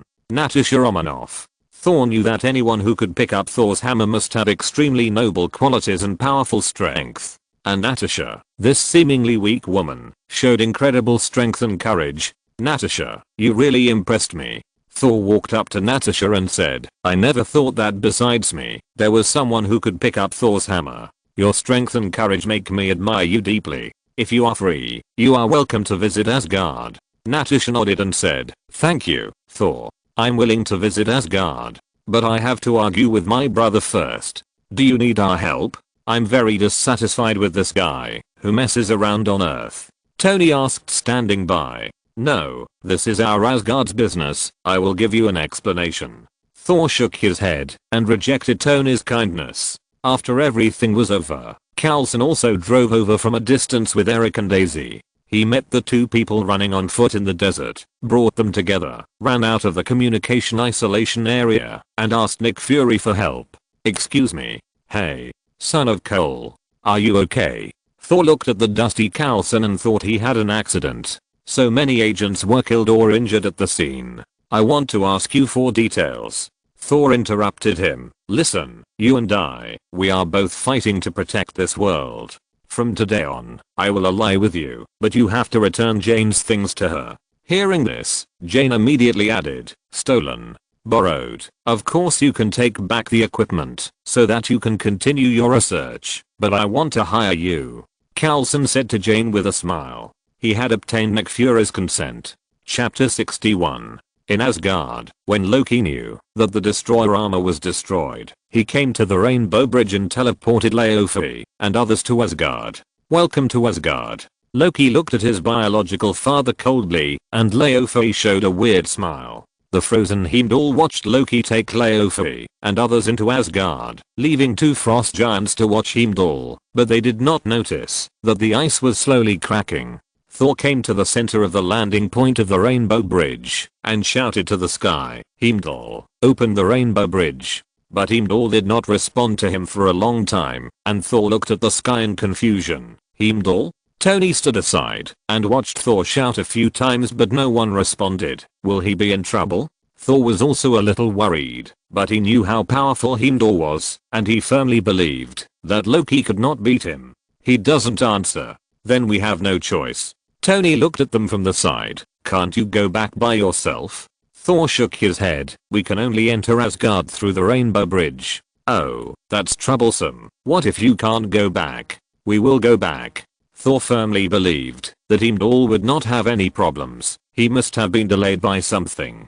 He then shouted to the sky, Heimdall, if you can hear us, we need you. Heimdall, we need you.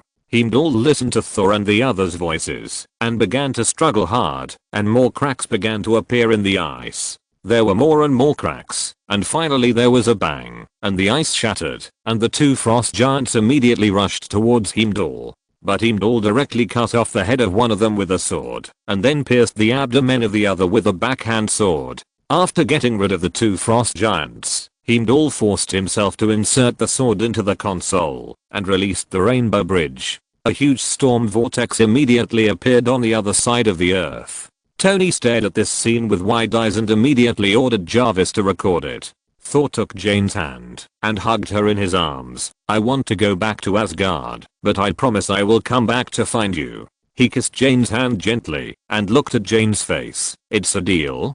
Jane kissed him directly, and the two kissed passionately for more than 10 seconds, and then pressed their foreheads against each other. It's a deal. Thor looked back at Tony and Natasha and waved to them. I'll take you to Asgard if I have the chance. Tony nodded, and Thor smiled and walked towards the Rainbow Bridge, leaving the earth with Sif and others. As soon as he arrived in Asgard, he saw Heimdall lying next to the control console. Thor shouted, take him to the medical room. Volstagg pulled out his sword and closed the Rainbow Bridge. Fandral and Hagen lifted Heimdall up, and Thor ran to the palace at a fast pace. I'll deal with my brother.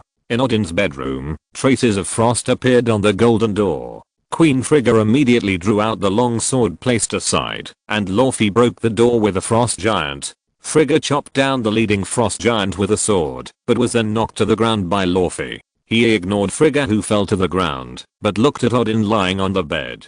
Thor held Mjolnir and flew quickly along the bridge, rushing to the location of the palace at a very fast speed. Laufey used his hand to pry open Odin's intact eye. It is said that you can still hear and see the people and things around you. I hope this is true. Then you will know that your death was caused by Laufey alone. Laufey condensed an ice blade in his hand. He sat on Odin's body and raised the ice blade high. Just as he was about to stab it, a beam of energy hit him from behind and directly knocked him out. Loki slowly retracted the scepter and looked at Laufey, who fell to the ground. "And you were killed by the son of Odin." Laufey looked at Loki in disbelief. He struggled on the ground and wanted to ask him why he betrayed himself. Before Laufey opened his mouth, Loki fired another beam of light to smash Laufey into ashes. Frigga climbed up from the ground. "Loki, you saved him." She ran over and hugged Loki. Loki looked at Frigga. "I swear, mother, they will pay the price." At this time, Thor rushed over. "Loki, Thor." Frigga saw Thor. "I knew you would come back." She ran up and hugged Thor. Thor stared at Loki, his eyes full of anger. "Why didn't you tell her? You sent the destroyer to kill our friends and me." What? Frigga looked at Loki in disbelief. "It's to carry out the final order of my father." Loki argued. "Brother, you are a good liar. Always have been. It's great that you can come back. I'm going to destroy the giant town of Jotunheim." As soon as the voice fell, he used the scepter to shoot a beam of light to hit Thor out of the palace, and he fell from a high place to the bottom. Loki took the opportunity to rush out of the palace, rode on the BMW, and started running towards the Rainbow Bridge, inserted the scepter into the console, summoned the Rainbow Bridge to shoot at Jotunheim, and he vowed to completely destroy this planet. He froze the entire console with frost to prevent anyone from pulling out the scepter. At this time, Thor finally recovered and rushed towards the direction of the Rainbow Bridge with a hammer. He came to the console and saw that the tree-shaped ice wrapped up the energy. Loki looked at Thor coldly. "You can't stop it. The Rainbow Bridge will be open until Jotunheim is torn apart." Thor ran in and wanted to break the ice with a hammer, but how could Loki give him this opportunity? He immediately sent a beam of light to knock Thor away. The beam of light from the Rainbow Bridge has reached Jotunheim and began to penetrate the surface. Countless frost giants began to flee. Tony, Natasha and others on Earth found that something was wrong. The dark clouds in the sky suddenly appeared again. Although there was no storm, they kept condensing. Eric shouted Jane. Jane shook her head. She didn't know what happened, but this situation was definitely not a good thing. Thor got up from the ground and asked Loki, "Why did you do this?" "Prove to my father that I'm his good son. When he wakes up, I saved his life and killed the monsters of that tribe. I will be the true heir to the throne," Loki said with a cold face. "You can't wipe out an entire race." Hearing Loki's words, Thor was heartbroken and wanted to persuade him to give up. "Why not?" Loki suddenly sneered. "Why do you suddenly like the frost giants? You used to kill them all with your bare hands." Thor looked at Loki calmly. "I have changed." "Me too." After saying that, he suddenly hit Thor in the face with the end of the scepter. "Come and fight me." Then he hit Thor again, knocking him to the ground and sliding several meters away. If you're listening to this novel on a channel other than Fanfic World, it means they downloaded and uploaded it without effort. We cordially invite you to visit our channel, Mundo Fanfic Novelos. There you'll find the original version of this story and you can explore many other novels of various genres. We're waiting for you to immerse yourself in a world of incredible novels. Chapter 62. I never wanted the throne. I just want to be treated the same as you. Loki walked slowly towards Thor and loudly expressed his anger. "I won't fight you, brother." Thor stood up again and yelled at him. "I'm not your brother. Never." Loki looked at him coldly. "Loki, you're crazy." Thor didn't understand why Loki would say such a thing. "Really? Crazy? Crazy? Please. What happened to you on Earth? What made you so cowardly? Don't tell me it's because of that woman." Loki's expression became more and more ferocious. His eyes widened, his lips trembled, his teeth clenched, as if he wanted to eat Thor alive. His voice was full of anger. Looking at the expression on Thor's face, Loki knew he guessed right. "Oh, really? Maybe, when we are done with this, I'll go see her in person." Loki showed an evil expression. Loki's words aroused Thor's anger. He roared and rushed towards Loki. The collision between the hammer and the scepter produced a violent white light. Thor overwhelmed Loki with the power of the hammer and pressed him under him. Loki pushed Thor aside with all his strength, stood up and wanted to hit him with the scepter, but Thor turned over to avoid him and hit Loki's calf with the hammer. Loki couldn't stand steadily on the spot and fell to the ground. Thor turned over and stood up, smashed him hard with the hammer. Seeing this, Loki hurriedly blocked it with the scepter, then kicked Thor away with one foot and stabbed him with the scepter.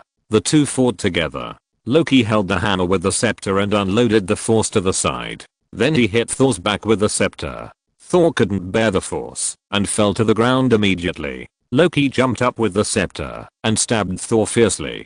Thor dodged in time, and the scepter pierced the ground directly. Thor took the opportunity to backhand a hammer, but Loki ducked in time. With the help of the scepter inserted in the ground, he made a 360-degree rotation and kicked Thor, who was trying to attack again, with both feet, kicking him back several steps, revealing an evil smile. Then the two fought again, and Loki was not careful, and the scepter was caught by Thor. Thor gave him a big elbow and threw him out. Thor did not give Loki a chance and flew forward directly. Loki just stood up and turned around to shoot a beam of light, but was interrupted by Thor. The two flew out of the rainbow bridge and landed on the energy bridge. Loki almost fell off the bridge, barely holding on to the side of the bridge with both hands, and he shouted Thor. Thor stood up and walked to him, looking at Loki clinging to the side of the bridge. Loki also showed a pitiful look. "Brother, please." He softened his heart and squatted down to hold Loki's hand, but suddenly found that it was just an illusion. The real Loki appeared behind him, smiled evilly and stabbed Thor's waist with a scepter.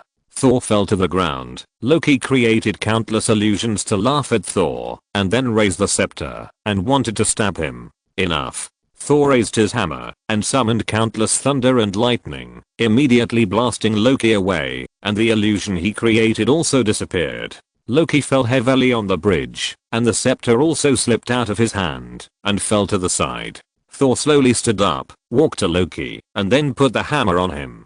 Loki tried desperately to get up, but the hammer on his body was like a mountain pressing on him, making him unable to move. Thor slowly approached the rainbow bridge, but at this time the console was surrounded by huge energy, and he didn't know how to stop it. Loki, who had been struggling on the ground for a long time, finally gave up and laughed at Thor. "Look at you.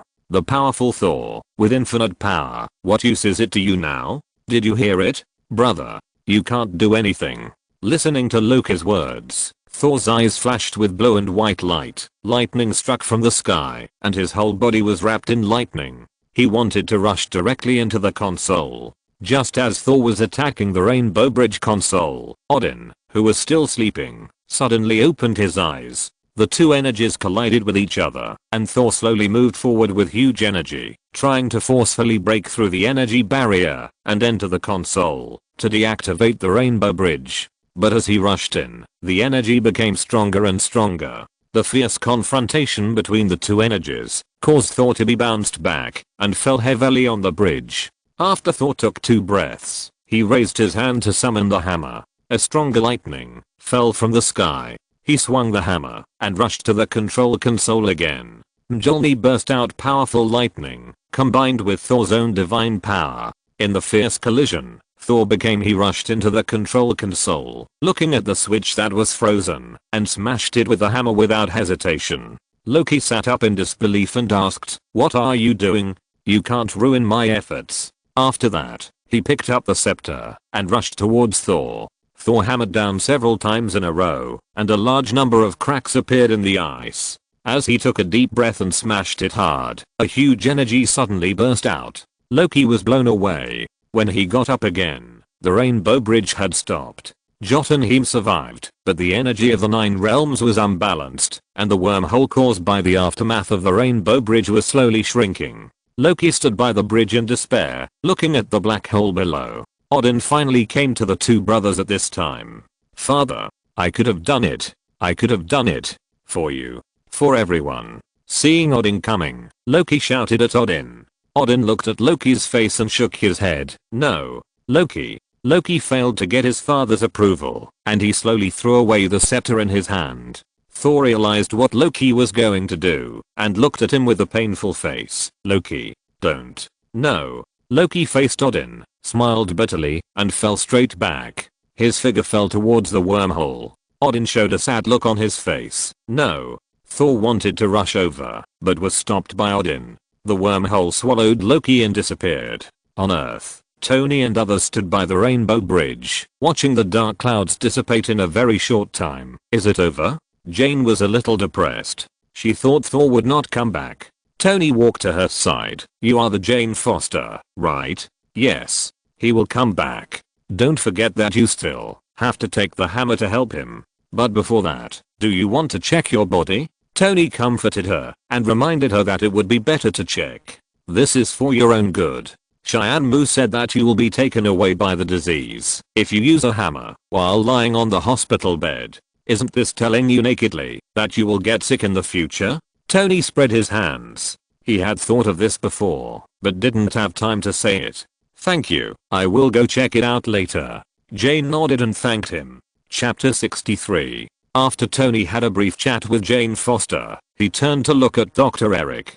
He had discussed Thor's hammer with him before at the base, and he admired Eric's knowledge. Although the two sides have different fields of knowledge, they are the top leaders in their respective disciplines, so they naturally admire each other. However, Nick Fury has taken the lead and invited Eric and Jane to serve S.H.I.E.L.D. Eric and others naturally agreed because Thor made it clear that he would form an alliance with Coulson and others, and they might have to face the war together in the future. The matter has come to an end. Tony decided to return to New York first, and Natasha also needed to rush back to report the action to Egghead as soon as possible, especially since she really picked up Thor's hammer. Until now, she can feel a strange feeling in the distance. She guessed that it was the Mjolnir hammer. She can still summon it. As long as Thor does not resist, the hammer will fly into her hands. Coulson stayed here. He needed to deal with the aftermath of these S.H.I.E.L.D. agents. Most of the agents he brought with him died in this incident. He was heartbroken, but unfortunately he didn't know that these agents were all Hydra's people. He also had to demolish the base built here, leaving him with a lot of messes. He lamented that his hairline was going to rise again. Asgard, because they solved the invasion of the frost giants, they held a banquet. Volstagg held a chicken leg and laughed while gnawing and exaggerating his story of fighting the destroyer. However, Fandral was tearing him down. He explained awkwardly that it was just a strategy to induce the destroyer. Thor walked past Sif in a low mood and came to Frigga. She held Thor's hand and patted it twice. Frigga looked at Thor and sighed slightly. Sif walked to her side and looked at his figure worriedly. Frigga always knew Sif's good impression of Thor, and she was also optimistic about Sif becoming her daughter-in-law. Your Majesty, I'm sorry about your son. Frigga touched Sif's shoulder, didn't say anything, just looked at Thor's back with a sad look as he walked further and further away. How is he? He is mourning his brother, and he misses her. That mortal. But she will sacrifice her life to help Thor defeat the enemy named Gol. She is great. Sif recalled Cheyenne-Moo's words, and her heart became heavy. She has always liked Thor, but now a powerful enemy appeared in front of her. Jane can sacrifice herself for Thor, and she asked herself if she can, otherwise she will not face the destroyer, but Thor always fails to see her efforts. Frigga knew what Sif was thinking. If Cheyenne-Moo hadn't revealed that Jane would pick up Thor's hammer to help Thor, she would stand firmly on Sif's side, but now she hesitated. She didn't know whether Thor's relationship with the mortal woman was good or bad. She could only let Sif and Jane compete fairly. Not favoring either side was her last bottom line. Thor walked to Odin's side, and the two looked at the direction where Loki fell.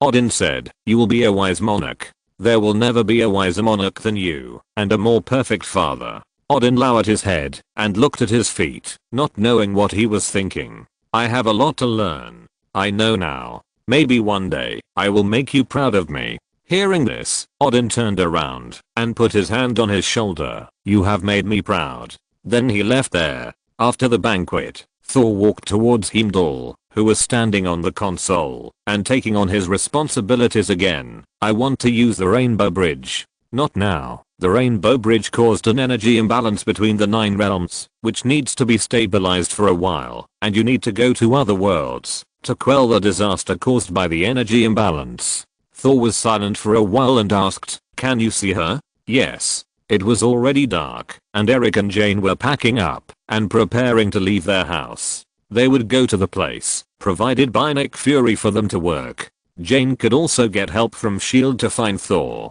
She believed that they would definitely meet again, and maybe the next time they met would be when she picked up the hammer to help him. Is she okay? She's trying to find you. Thor smiled. Although he spent a short time with Jane on Earth, it left him with very good memories. Sometime after the destruction of the destroyer armor, Eric met Nick Fury in a warehouse of S.H.I.E.L.D. UI.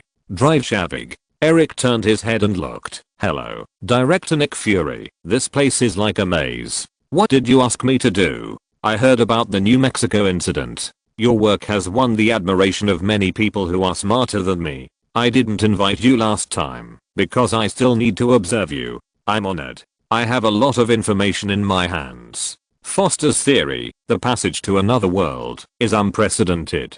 And her theory has given me a deeper understanding of the Sky Curtain. That's even better. Although we have given up the experiment on the Sky Curtain, only a part of the scientists have been retained to continue to study the corresponding theory. Is that so? I thought you wanted me to help you continue to study the Sky Curtain. Nick Fury shook his head and motioned him to follow with his eyes. There is always a difference between legend and history, but sometimes there are commonalities between the two. He opened the box that kept the cosmic cube, revealing the cosmic cube emitting a light blue light. Eric shook his head in confusion and looked up and asked, "What is this?" "Energy. Doctor. If we can figure out how to use it, maybe we can have endless energy. Why not let Stark do the research?" Eric asked in confusion. With Stark, a genius, why should he look for him specifically? Stark has his own things to do. He is very busy as a savior. When he is free, maybe you can study with him, but now you have to rely on yourself. Boiled Egghead explained the reason to him. In fact, Tony was eager to make more advanced armor to prevent the destroyer from appearing again. He was tired of all his moves being ineffective against the destroyer. He had asked Nick Fury for the destroyer armor. He wanted to study why the destroyer armor could exert such a powerful power without any internal devices. Its material was also something Tony had never seen before. Just as Dr. Eric and Nick Fury were looking at the cosmic cube, Loki, who had fallen into the wormhole, appeared again, but neither of them could see him. Loki walked up to Dr. Eric and whispered in his ear, "I think it's worth a try." Eric followed suit and said, "I think it's worth a try." Chapter 64. Just as Tony was busy building the armor in the underground garage, forgetting to eat and sleep, the Sky Curtain quietly lit up. I saw a quick flash of Peter Parker's previous experiences, including Mary Jane, Aunt May, and others, as well as the dead Uncle Ben, Norman Osborn, and Dr. Otto. The black mucus was also very eye-catching. One of the clips caught Nick Fury's attention. He clearly saw a spider biting Peter Parker's hand, and he immediately realized that was why Peter Parker became Spider-Man. He immediately asked someone to take the captured pictures to match the types of spiders found in the world. He wanted to see if he could replicate Spider-Man. Since there was no Spider-Man in their world, he would make one himself. After 3 months, the replay of the Sky Curtain caused cheers from everyone, and everyone was looking forward to Peter Parker's next superhero career. The beginning of the video continued from Spider-Man 2, where Peter Parker went to where he was needed under Mary Jane's gaze. "It's me, Peter Parker, the friendly neighbor you know. I've been through so much since I was bitten by a spider, and everything seems to be a little off for me, but now." Parker stood in front of a TV on the street, watching his figure flying in the air. Several children around him ran out and pointed at the TV and shouted, "Oh, look, it's Spider-Man. It's so cool. Spider-Man." Parker looked at these children and smiled from the bottom of his heart. "Everyone really likes me. The city is safe, and I guess I have a share of the credit for this." The camera returned to the newspapers of the News Daily, USA Today and other newspapers on the street, which said that Spider-Man saved the baby from the burning apartment in time. A large number of media praised Spider-Man, and citizens held magazines praising Spider-Man everywhere. Parker still rode his scooter on the street. "I will still go to school and do well in school." Drive Connors was teaching the audience tirelessly on the podium. What the Hamiltonian function tells us is, the energy level is determined by the energy field. Two boys behind Parker used a straw to spray 2 paper balls at him, hitting Parker. Parker turned his head to look at them, and the two of them immediately pretended that nothing had happened. Parker knew that they were playing tricks, but he could only turn his head helplessly and continue to listen to the class. What can we see from the form of this matrix? Hearing this question, Gwen Stacy and Parker in front raised their hands at the same time. Connors glanced and nodded. Miss Stacy? Gwen immediately replied, that means only the quantum state with zero mass will be affected by it. Correct. Well said, Miss Stacy. Hearing Connors' praise, Gwen immediately turned back and smiled at Parker, and Parker also smiled and gave her a thumbs up. A classmate in front of him used a mirror to shine a beam of light on his face. He subconsciously covered his eyes with his hands. Connors saw Parker's actions. Parker? Do you have anything else to add? Parker waved his hand helplessly. No, sir. Students who like to make trouble in class. I hate this kind of students the most. Tony curled his lips and looked at those troublemakers with disdain. At Parker's age, he had given up these meaningless actions long ago. Yes, some people at this age have already taken the cover girl on the magazine home. Pepper directly said, and Tony looked at her with a bitter face when he heard it. Why can't he get over it? Gwen Stacy is a better choice than Mary Jane, but it's a pity that Peter Parker always misses her. Either they are not destined to be together, or they are separated by life and death. They can never spend the rest of their lives together. It is often said that the Spider-Man that Mary Jane loves is Peter Parker. Ulysses loves Peter Parker instead of Spider-Man, and Gwen loves Spider-Man, but Peter Parker more. Among the three girls, Peter Parker was blinded by his first love and never paid attention to girls other than Mary Jane. Just like Christine and Strange, they are both star-crossed couples. There are countless pairs of Christine and Strange in the infinite multiverse, but they are always destined to separate. For Strange, becoming the Sorcerer Supreme is his ultimate mission. He needs to protect the real world from the invasion of the dimensional demon.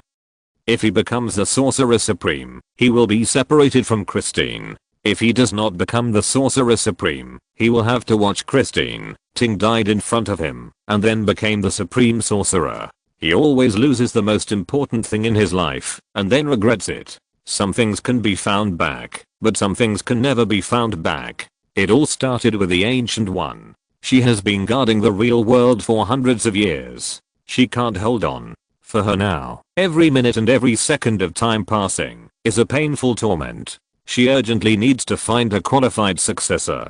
Strange is the most suitable candidate she has found. She doesn't need to do anything. She just needs to wait slowly. Strange will find her by himself, and she can naturally accept him as her close disciple. Just lead Strange into the door of magic, and the rest of the things can be handed over to the future Supreme Sorcerer. She can also leave the world with peace of mind and pursue her eternity.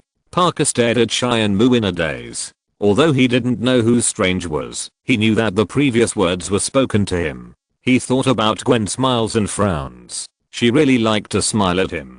Since he went to college, he has been the most eye-catching handsome guy in the school. He always thought that Gwen's attitude towards him was the same as other girls, because he was Spider-Man, but it seemed that there were other factors. Maybe Cheyenne Moo is right. Gwen may be a better choice.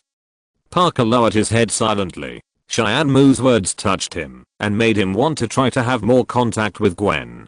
And Gwen Stacy also. She looked at Cheyenne Moo with a surprised look on her face. She didn't expect Cheyenne Moo's narration to give her such a high evaluation. Is Peter Parker a better choice? She secretly rejoiced in her heart.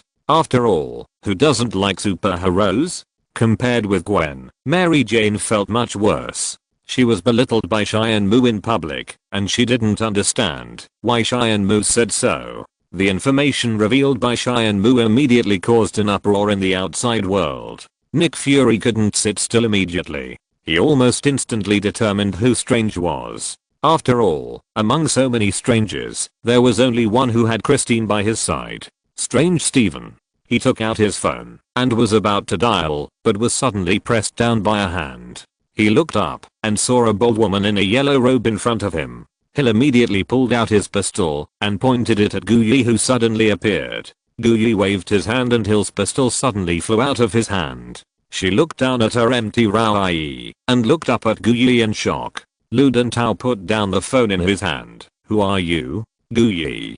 Chapter 65. Tony complained, so Strange must become the Sorcerer Supreme. The Ancient One has lived for hundreds of years, and he must be too old. There is really magic in this world. Tony thinks that Thor is just an alien, and at most looks very similar to humans, but the real existence of magic is beyond Tony's cognition. In the hospital, Strange, Steven and Christine looked at each other in shock. Are we destined to be separated?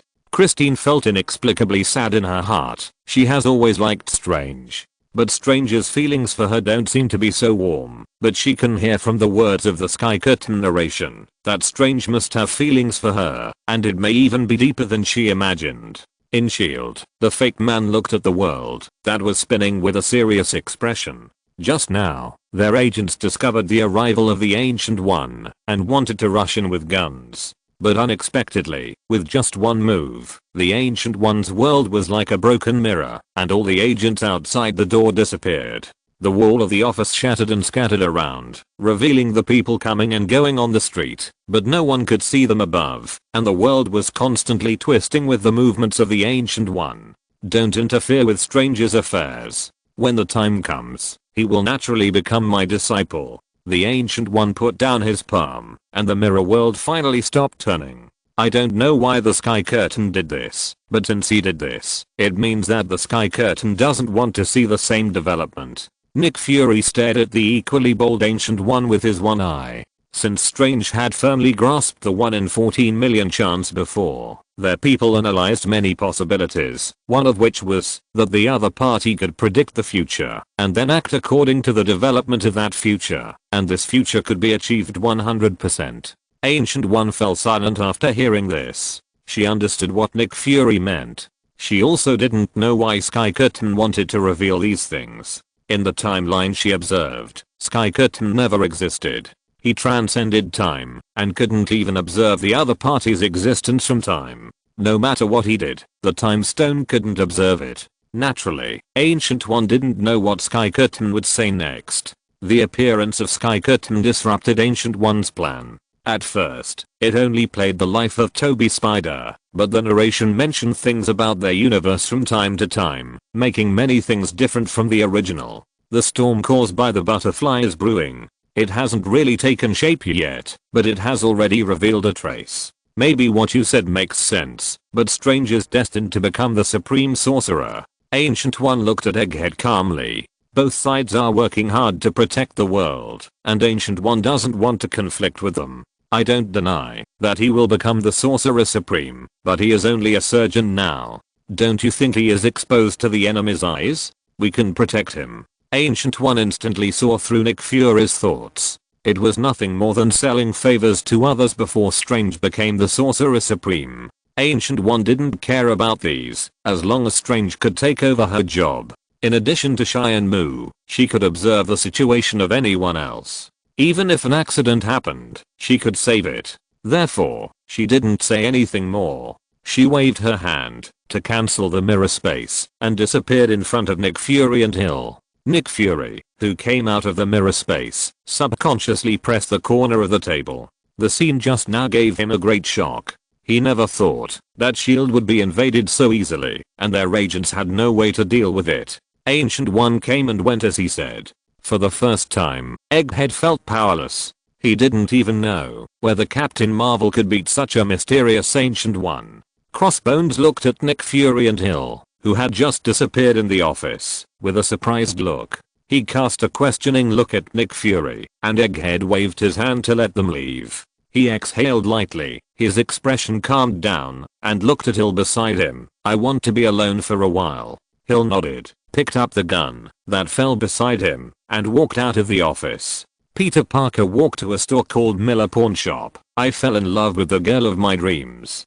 He looked at a diamond ring among the pawn items, and the boss happened to put down a card that said payable in installments at this time. He saw Parker looking at the diamond ring and smiled at him, and Parker smiled back.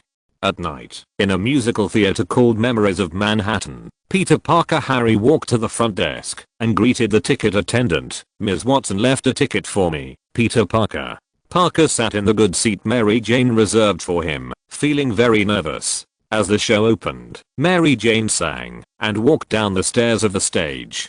Parker excitedly said, "That's my girlfriend." The man next to him glanced at Parker. Parker in the audience excitedly hummed along with Mary Jane's rhythm. On the second floor seat, Harry looked at Mary Jane with a telescope, and a smile appeared at the corner of his mouth. Then he looked at Parker below, his smile faded, and he looked at Parker gazing at Mary Jane affectionately, humming along with her, and the fire in Harry's heart continued to burn. After the performance, Parker walked out of the theater happily, listening to the audience's praise for Mary Jane. Then he saw Harry, and ran up to him. "Harry? Harry, I need to talk to you. Explain something." Harry turned back to look at his former good brother calmly. "Go explain to my dad, and bring him back to life." Then he turned around, and got into the car. His reaction made Parker feel uncomfortable, but he still tried his best to explain clearly. "I'm your friend, Harry. I care about your father too." Harry ignored him. The driver closed the door for him, and drove him away. Parker could only sigh helplessly. Parker put aside Harry's affairs for the time being. He came backstage, and found Mary Jane. The two hugged each other. Parker was so satisfied with her performance, that he couldn't be more satisfied. Mary Jane turned her head, and looked at the flowers on the dressing table. "I like these flowers, they are so beautiful. Harry gave them to me. Is he here tonight?" The mention of Harry made Parker hesitate a little, but he still answered, "Yes, I met him outside. So how are you guys?" It's hard to explain. Parker was helpless. He wanted to explain it to Harry, but Harry never listened to him. Mary Jane told Parker how nervous she was, and her knees were shaking on the stage. Parker encouraged her, but Mary Jane felt that the cheers didn't seem too enthusiastic. Parker told her very straight that this was an acoustic problem, and he told Mary Jane how sound was transmitted with a serious face. Mary Jane smiled and said to him, "You nerd." The two smiled at each other sweetly. Chapter 66. In Harry's home, a row of Green Goblin masks were neatly placed, and there was also a more advanced Green Goblin skateboard. With the sound of beeping, Harry walked out of the closed experimental cabin wearing only shorts. Obviously, he had completed the absorption of the physical enhancer. He took a deep breath, feeling the unprecedented sense of power in his body, and his eyes were full of murderous intent. At this time, Parker was meeting Mary Jane in the wild. He wove a huge spider web with spider silk. The two lay on it and watched the meteor shower. Mary Jane closed her eyes and made a wish. "You know, I will sing on the stage like this for the rest of my life. You have to sit in the first row." Hearing her words, Parker turned his head and looked at her. "I will definitely go. Tell me, you love me." Parker lay down in front of her and said to Mary Jane, "I love you. I love you so much. I have always loved you." Mary Jane smiled, and then the two kissed passionately. While the two were kissing passionately, Parker didn't notice that a beam of fire fell from the sky behind him and landed on the ground near his motorcycle. A lump of black mucus came out of the red meteorite. At this time, Parker happened to be holding Mary Jane down from the spider web, and the black mucus was quietly approaching them. They rode on the motorcycle and prepared to leave. The mucus stuck to their motorcycles before they drove away, and Parker knew nothing about it. Tony frowned and looked at the lump of black mucus. "That thing. Jarvis, I remember Cheyenne Moo once said that Spider-Man would be possessed by venom, right? Is it that disgusting thing?" Jarvis played Cheyenne Moo's comments on Parker's blackening, and Tony checked it again, as well as the anti-blackening Spider-Man armor plan that was established at the time. It seems that Peter Parker is going to be in trouble. Is he magnifying his evil thoughts? I can only say that it is fortunate that Peter Parker is kind enough. He was promoted to a regular employee, got a salary increase, and danced. What bad guy can do these things? He also went to buy discounted suits. It seems that he would not rob, even if he had no money. He is worthy of being a superhero. Tony reviewed the original video and nodded continuously. After watching it for so long, he also figured out the general situation of Toby Spider. Parker also saw the lump and narrowed his eyes. He also remembered what Cheyenne Moo said at that time. Although it made him very socially dead, it also reminded him that he would be possessed and blackened in the future. Harry also saw it and called him immediately. Peter told him that it might be the venom. In the dark night, a figure was running wildly. A police car behind him slowly drove towards him. 2 policemen in the car were looking for his figure with searchlights. The 2 policemen did not find him hiding behind the wooden board. Seeing that he was not found, they drove away. Turning around, it was Flint Marco's face. He was wearing an orange prison uniform, jumped and grabbed the fire ladder, and climbed up with all his strength. He quietly opened the window. This was his daughter's bedroom. He looked at his daughter who was still on an oxygen tube while sleeping, and couldn't help sitting down by the window and looking at her. He took out a lot of letters from his arms. They were written by his daughter Penny. He put the pile of letters under his daughter's pillow. Marco changed his clothes and was about to get some bread in the kitchen to fill his stomach when the lights suddenly came on. It was his wife who noticed that he was back. "You can't hide here, Flint. I'm just here to see my daughter. You're a fugitive. The police are looking for you. You can't get close to her. You're just an ordinary robber." What the couple didn't notice was that their daughter opened the door and stood quietly at the door looking at them. "You may have killed someone, right?" Marco's wife questioned him. Marco quickly explained loudly, "It's not like that. No. I did it for a reason. The fact is like that. You should stay in prison with your facts and enjoy your 3 meals a day. I'm also living in the so-called facts. That is, you left your daughter in the bedroom." At this time, the 2 found Penny standing at the door. Marco hurried over, squatted down and looked at her. "Penny, I miss you. I miss you too, Dad."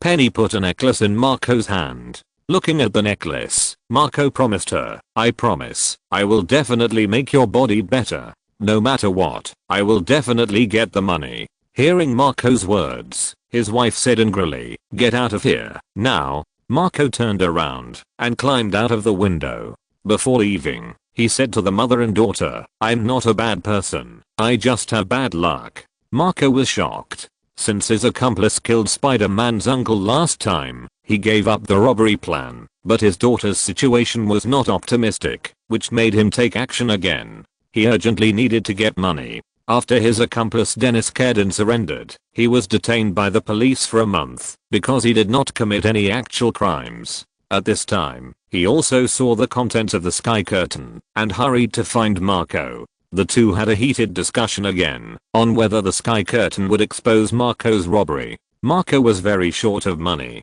He had not slept well every day in the past few months. He begged for money to borrow money for his daughter's treatment. But the money has almost been used up now, and his daughter does not have much time to delay. Kerdon advised him to ask Peter Parker for help and beg for his forgiveness. Flint Marco was very hesitant. He did not dare to face Spider-Man from beginning to end, especially because he knew that Peter Parker was very poor. Even if Parker wanted to help, he did not have so much money. He also hesitating whether to continue the action or ask Peter Parker for help. He wanted to see what he would be like in the future before making a decision. The New York Police Department immediately launched an investigation into Marco. They were not incompetent. Since he could appear on the sky curtain as a fugitive, this person might have committed a major crime. First of all, they had to make sure whether he was in prison. If he was, they would strengthen supervision. If not, they would bring him back for investigation. The reason was simple. He was a fugitive in the sky curtain, which meant he would commit crimes in the future. Parker also looked at Marco's face, but his attention was more on his daughter who needed oxygen when she slept. Marco's words showed that he committed crimes to save his daughter, and he also said that he was not a bad person, but just had bad luck. He felt that there might be some hidden secret in this. As Spider-Man, it was his duty to fight crime, but it was also his obligation to save kind citizens. If Flint Marco could still stop at the brink, he wouldn't mind giving a hand. Chapter 67. Parker rode his beloved scooter to Aunt May's newly rented house and rang the doorbell. Aunt May opened the door and found it was Parker. She asked in confusion, "Peter, what's the matter?" "It's about Mary Jane. I want to propose to her." Aunt May was very pleased to hear this and hugged Parker. "Oh, Peter." Parker also hugged her happily. "When your Uncle Ben proposed to me, we were all scared to death, very excited, and of course very young." Aunt May boiled hot water and told Parker about her and Uncle Ben's past while making tea for him. I love him so much. And you said yes to him? No. I wanted to say yes to him, but I didn't. I wasn't ready yet, and neither was he, so we kept waiting. Aunt May took out another box of milk from the refrigerator. People can't just live on love. A man must understand this before he can propose to a girl. Can you do it, Peter? Parker hesitated for a moment, then nodded and said with a smile, yes, I think I can. Then I wish you success. Aunt May also smiled. She was very happy that Peter Parker had finally grown up and stepped forward to kiss him. I hope you'd better think of a plan. Your uncle has made a careful plan. He took me to the beach on a Sunday. He looked so handsome in a swimsuit, and I was in good shape. We were both good swimmers. It was a nice day, and then he said, let's swim to the island. On the island, we found a good place next to an old tree, lay there, and looked up at the sky. Then he said, close your eyes, Mary. Then I closed them, and he said, you can open them. I opened my eyes again, and saw that he was holding this ring. Aunt May showed the ring on her left ring finger. It's shining, right in front of me. I think it's like the sun. In August, we will be married for 50 years. If he doesn't. Speaking of this, Aunt May's eyes became red again, and Parker's mood also fell. Aunt May rolled up her hair, adjusted her mood, and then continued. So, I hope you can prepare well for Mary Jane. Do something that will make her unforgettable, and give this to her. Aunt May took off the ring on her ring finger, and handed it to Parker. Hurry up, take it. Parker took the ring from her hand and silently hugged Aunt May again. Uncle Ben sat on the sofa and looked at Cheyenne Moo with a smile on his face, recalling the good experiences with Aunt May in the past. Aunt May also sat beside him with a smile on her face. He looked at Aunt May and said, oh, now it's good. Our love story, when we were young, is known to the whole world. This is good. Let them know how much we love each other. Uncle Ben laughed, not worried at all that how he proposed to Aunt May when he was young would be revealed by Cheyenne Moo, which would only make them closer. Tony smacked his lips, looked at Pepper and said, why don't we learn from them? Can you swim? Pepper rolled her eyes at this, not wanting to pay attention to him, and walked out of the office directly. Tony Stark, this big pig hoof, would only affect her work. Parker drove his beloved scooter back to the rental house again, but he didn't notice that there was suddenly a black shadow behind him. The other party grabbed him from behind on the Green Goblin skateboard and flew into the sky. Parker and Harry were fighting in mid-air. The Green Goblin skateboard was flying randomly in the air. Parker accidentally hit the shed on the construction site and felt a little dizzy for a while. Harry seized this opportunity and punched Parker's head several times, then grabbed his face with one hand, and 3 sharp blades popped out from the arm of the other hand and slashed towards Parker. Although Parker tried his best to adjust his body, his clothes were still cut by the sharp blade, and his abdomen was scratched. He screamed in pain, and then struggled to break free from Harry's restraints. He used spider silk to hold a clock tower, and swung in the air to shoot spider silk balls at Harry. Harry dodged several times, but still couldn't dodge. After being hit several times in a row, he was angry and shot out the sharp blade again, splitting the spider silk that Parker was holding in two. Parker also lost his balance and fell in mid-air. Harry took the opportunity to hit Parker hard with the Green Goblin skateboard and directly knocked him into a house, creating a pit, and Parker was embedded in it. Harry stepped on the Green Goblin skateboard and slowly fell in front of Parker. Parker looked at the attacker who attacked him. The mysterious man realized that the other person was his good brother Harry. Harry, you know what's going on, Peter. As soon as the voice fell, Harry punched Parker, and Parker immediately jumped away. Harry punched through the wall and got stuck on it. Listen to me, I didn't kill your father. Parker leaned on the wall above his head and explained to Harry below. But Harry refused to listen and explained, and hit him again. Parker dodged again and came to the other side of him. He wanted to kill me, but killed himself by mistake. Shut up. Harry didn't allow anyone to say bad things about Norman and broke the whole wall down in anger. Parker leaned on the wall that fell down, constantly climbing to keep his balance, and Harry suddenly rushed down from above and smashed the wall to pieces with one punch. Parker's foothold was gone, and he immediately fell in the air, spinning. He shot out spider silk to swing away, but was punched back by Harry, who was coming towards him. Harry took advantage of the situation and continued to attack Parker. Parker's attempts to shoot spider silk were interrupted by him several times, and he was forced to fall from the air. Harry caught up with Parker, who was falling, lifted his feet upside down, and smashed him against the wall repeatedly, and finally threw him into a building. Parker broke a glass window, and then broke the glass window on the other side, and flew out backwards. The ring that Aunt May gave him fell out in midair. Parker saw it with spider sense and hurriedly reached out to grab it. He didn't catch it, and immediately shot spider silk at it, but he was knocked out by Harry halfway through the silk. The ring spun all the way down to the ground. Parker watched this scene, but was powerless, because Harry was holding his neck tightly. He could only use spider silk to stick to Harry's goggles and elbow him to get rid of his strong lock when Harry couldn't see clearly. Chapter 68. Then, Parker took advantage of Harry's lack of reaction and made a small move with his feet, which immediately made Harry unstable. Then he grabbed his legs, spun 360 degrees in the air, and threw him out. Then he fired two spider silks, which stuck to two houses, and made a simple spring to launch himself out after tightening it. At the same time, the Green Goblin skateboard detected the danger of its owner, rushed towards Harry, and cut off Parker's spider silk, but Parker's momentum was still unstoppable. Harry threw away the helmet stuck by the spider silk, stood on the Green Goblin skateboard again, and chased Parker at high speed.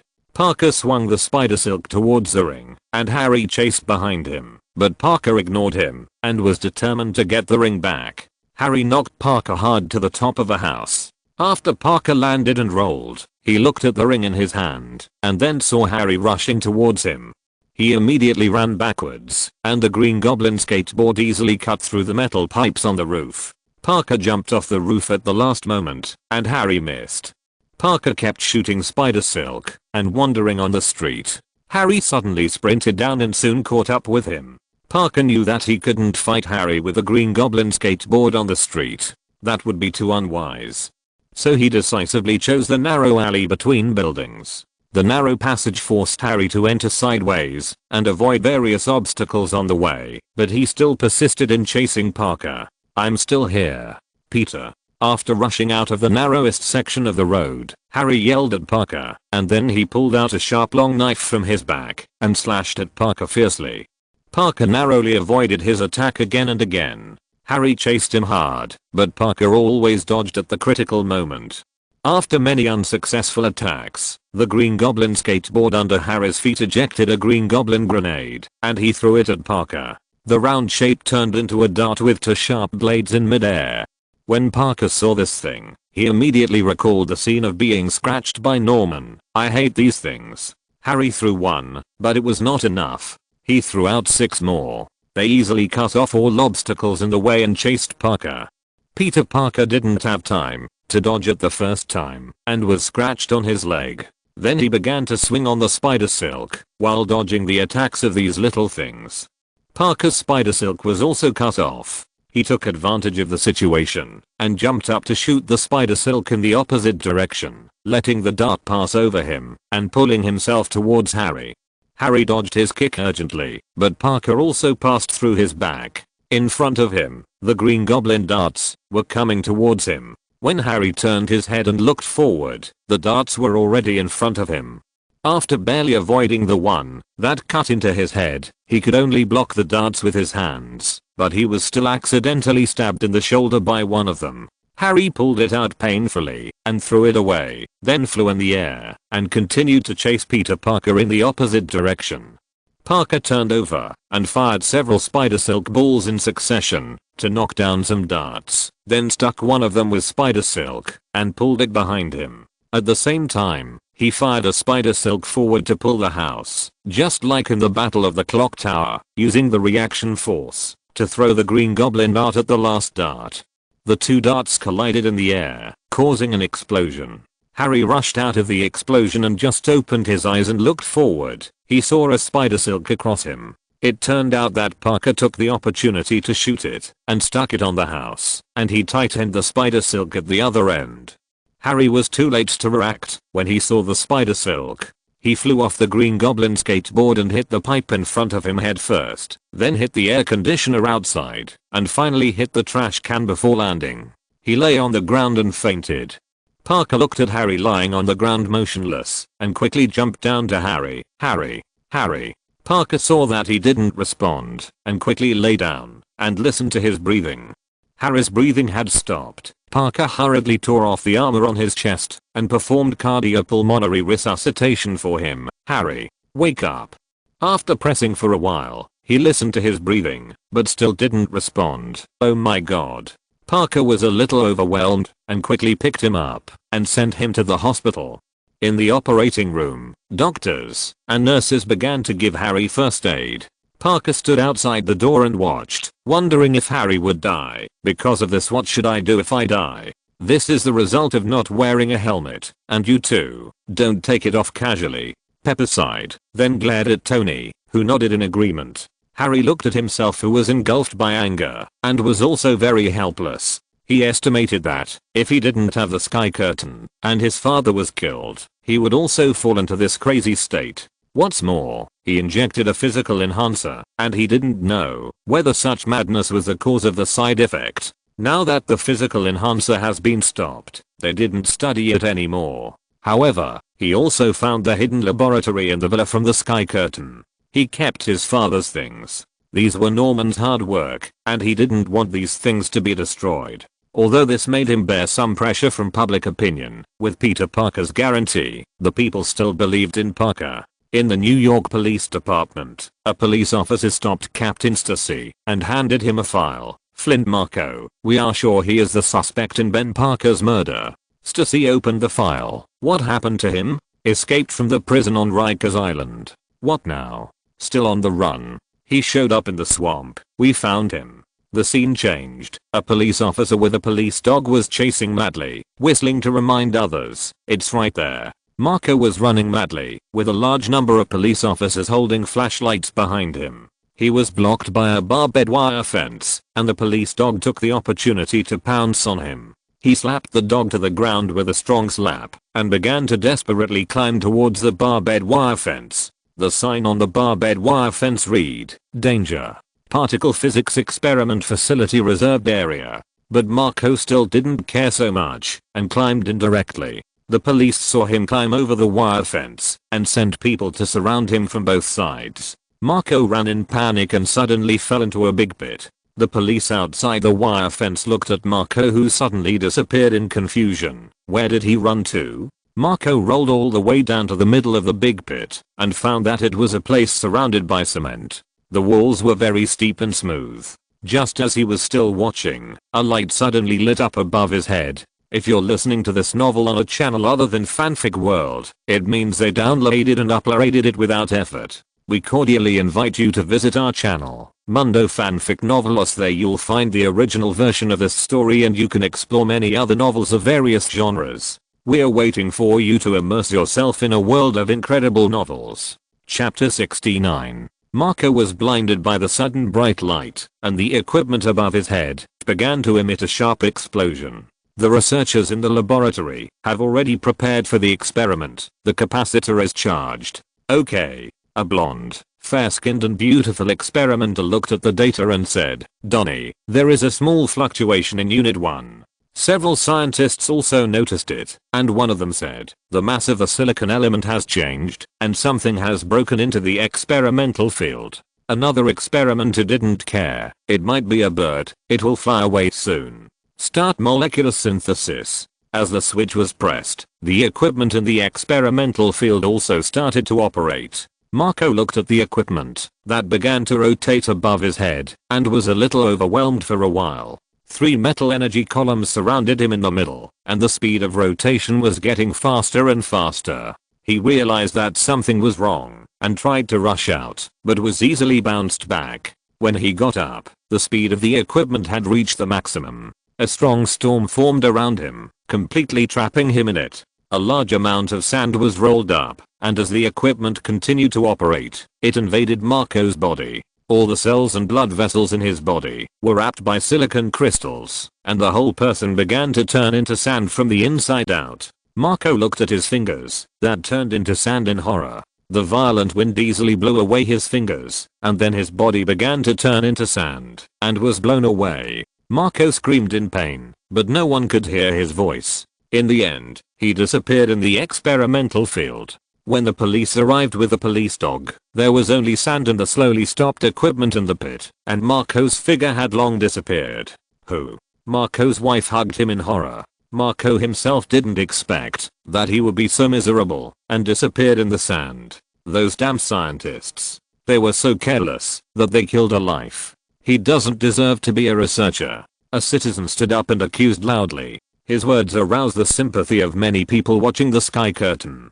The experimenters made such a conclusion so easily without checking the situation in the experimental field. The behavior of judging that it was a bird is simply unforgivable. These people don't take Dr. Otto's previous experience into consideration at all. Poor Flint Marco, he just wanted to save his daughter. What did he do wrong? He was killed by these stupid experimenters. Even if he committed a crime, he should be imprisoned. At worst, he should be shot. This way of death is too painful. He is swallowed up by sand from the inside out. I can't imagine how painful it would be. For a time, the topic of punishing the experimenters who negligently killed Flint Marco rushed to major media networks. Harry looked at Parker worriedly. Marco was considered by the police to be the suspect of killing Uncle Ben, which meant that he might have killed another person by mistake in the sky. He shook his head to show that he was fine. Uncle Ben in reality was not dead, so Marco would not be the murderer of Uncle Ben. At this time, Parker thought of something and turned to look at Harry. Harry, can you help me find his wife and children? I want to change his fate. Good idea. Harry nodded. It was simple for him to sponsor a child for treatment. As long as Peter Parker wanted, he would definitely help.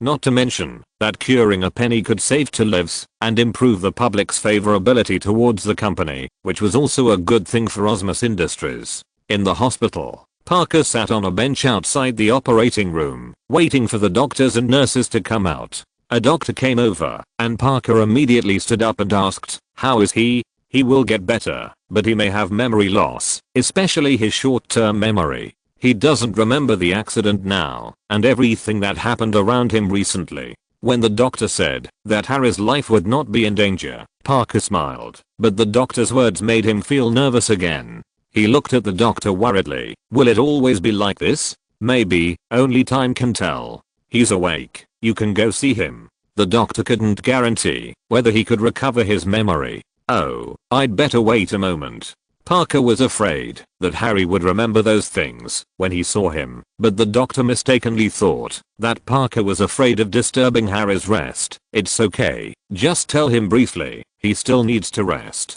The doctor walked away after he finished speaking. Parker stood there with a gloomy face. He was not sure whether Harry still remembered about Spider-Man and Norman. He walked out of the room and looked at Harry, who was lying on the bed with a cloth wrapped around his forehead. Harry saw Parker coming and greeted him with a smile. Parker also responded with a smile. Harry pointed to his head and said, "I hit my head." "Yes. The doctor said I had an accident. I ran away after the accident.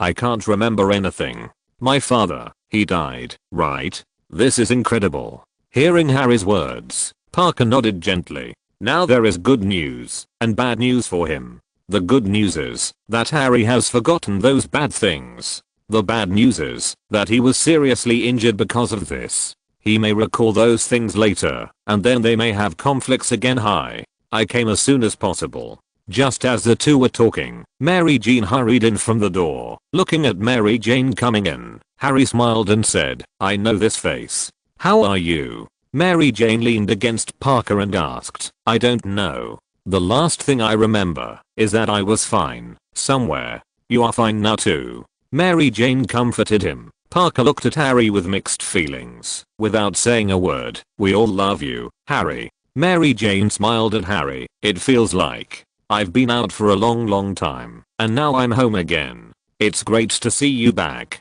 Parker was glad that their relationship could return to the past. At this time, a nurse came over. "Sorry, I think I may have to let you go." "Okay." Parker and Mary Jane said goodbye to Harry and left the ward. Mary Jane said to Parker after walking out of the room, "I think he will be fine." "I think so. You look good too." "Yeah." Parker was sure that Harry really forgot those things, and he was very happy in his heart. He really didn't want to go against his good brother. In the ward, the nurse whispered to Harry lying on the bed, "Your friends are cute." Harry said proudly, "My best friends. I'm even willing to give my life to them." Chapter 70. Tony looked at Parker's expression. Now it seems that Harry's amnesia is a good thing. Peter Parker doesn't have to fight him anymore. They have become good friends again. Rod nodded to show his agreement and then urged Tony to help him upgrade his armor. The last time he fought against the Destroyer, Rod didn't receive the news. When he knew it, it was several days later. After hearing Tony's description of the Destroyer, Rod felt that he needed more powerful firepower, but because Justin had been arrested and imprisoned, he could only find Tony, and Tony was fine. Although he hated those ordinary guns very much, since Rod wanted it, he could also help him install it, and also upgraded the Mark II, so that it could fly faster. In the gravel of the experimental field, some sand inexplicably rolled, rolling faster and faster, and began to condense into a line and headed in a certain direction, as if there was life flowing in the sand. As the sand gathered more and more, it kept rolling on the sand pile, and gradually and slowly condensed into a human figure, but it scattered into a pile of sand again halfway through. Then the sand tried to condense again, and this time it finally condensed into the upper body of a person. He raised his hand and looked at his sandy arms, feeling very incredible that he had turned into this form.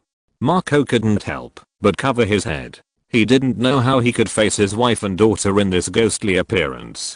After a while, he finally came out of this feeling and then saw the necklace that fell on the sand. He wanted to reach out to take it, but his palm turned into a pile of loose sand when it touched the pocket watch. He condensed his fingers again, and then increased the condensation of the sand, and finally succeeded in picking up the necklace. He looked at the photo of his daughter on it, clenched his fists, and made up his mind. As he continued to exert force, Marco condensed his legs, stood in the experimental field, and then slowly changed into his former appearance. Even the clothes were exactly the same. Oh, what is this? Mutated life. Marco changed from carbon-based life to silicon-based life. Tony looked at Marco's life form in shock. "You ask me? You are the expert in this area, right?" Rod complained. No. I'm not asking you, okay? I'm asking myself." Tony curled his lips and criticized Rod mercilessly. Rod shrugged and said nothing. Nick Fury looked at Marco in the sky, turned his head, and looked at another person. "Drive Bruce Banner. Is he very similar to you?" "Yes." Banner looked at him with a wry smile. "It's all because of an accident that he became a monster. Is this good or bad for him and the people of New York?" Egghead rubbed his chin and muttered to himself. Although Marco became a monster, he also gained superpowers. He is likely to use these superpowers to make money and treat his daughter, but it is also possible that he will become a superhero like Spider-Man, but Nick Fury thinks it is unlikely. Although Marco said that he was not a bad person, but was forced by money, he still committed a crime after all. Such a person is unlikely to become a superhero. In the room, Parker looked at the hotel reservation card, looking very happy, and took out the ring given to him by Aunt May, and stared at it. At this time, a voice came from outside the door, and Parker asked without turning his head, "What's wrong?" "It's me." Mary Jane's voice came from outside the door. "Peter, I can't open the door. Come and help me." Parker turned around in surprise, responding to Mary Jane's words, and hurriedly tried to find a place to hide the ring. As a result, he broke the handle of the drawer with too much force, and he could only hurriedly put the ring into his trouser pocket. After he helped her open the door, Mary Jane looked at him with a newspaper and complained, "Those comments, they don't like him, and they don't like me." "Oh, they won't hate you." Parker wanted to comfort her. Mary Jane read the comments in the newspaper to herself. "Young Miss Watson is a beautiful girl, pleasing to the eye, but her voice is not pleasant enough, and her voice is so small that it can't be heard in the second row. This is ridiculous. I'm there." Parker defended her. "You're in the first row." Mary Jane looked at him a little disappointed. Yes, listen, you're really great. That's a critic. You have to learn to adapt to this if you want to succeed. Believe me, I can understand. Spider-Man is always attacked. This is not you are talking about me, about my career. Mary Jane felt that this had nothing to do with Spider-Man. It was her own business, and she couldn't understand what Parker meant. I know. What I want to say is that you shouldn't be knocked down by this kind of thing. You should believe in yourself and cheer up.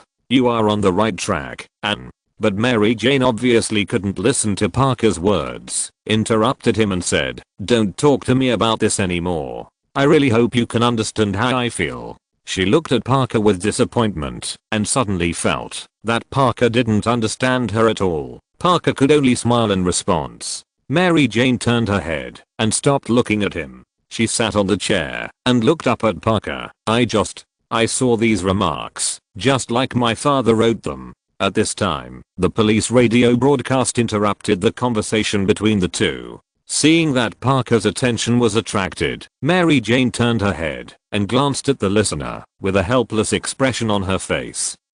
Parker smiled and said to her, "I have to get it done." She nodded helplessly. Parker apologized and changed into his battlesuit and left the room. Mary Jane also packed up and prepared to leave. Just as she was packing up, a black slime crawled up from the bottom of the table and accidentally hit the lamp. Mary Jane heard the noise and turned her head to look. Venom immediately stopped moving. Mary Jane didn't see Venom, so she opened the door and left. Venom continued to move after Mary Jane left and crawled under Parker's bed and disappeared. "Wow, Peter. That thing, it is conscious."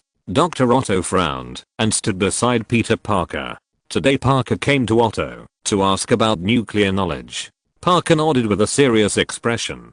It was obvious that he didn't notice the black slime at all. "Why? Did the spider sense fail?" "Peter, I think you should do a general cleaning when you have nothing to do. You don't know that there is such a thing in your house. This is not good." Rose brought them both a glass of juice and said to Parker, Chapter 71. A black police officer looked at the scene in the distance and said in shock, "OMG. 7 are called the command center. The task of the crane you assigned to us is much bigger than we thought. We need to mobilize all police forces immediately." The streets were full of the sirens of fire trucks, ambulances, and police cars. On the high-rise building opposite the police officer, a large tower crane was on the roof with a huge steel bar hanging on it. The staff on the crane tried to stop the tower crane, but after pressing the switch directly emitted sparks. Seeing that it could not be stopped, he could only hold the walkie-talkie and yell, "Turn off the generator.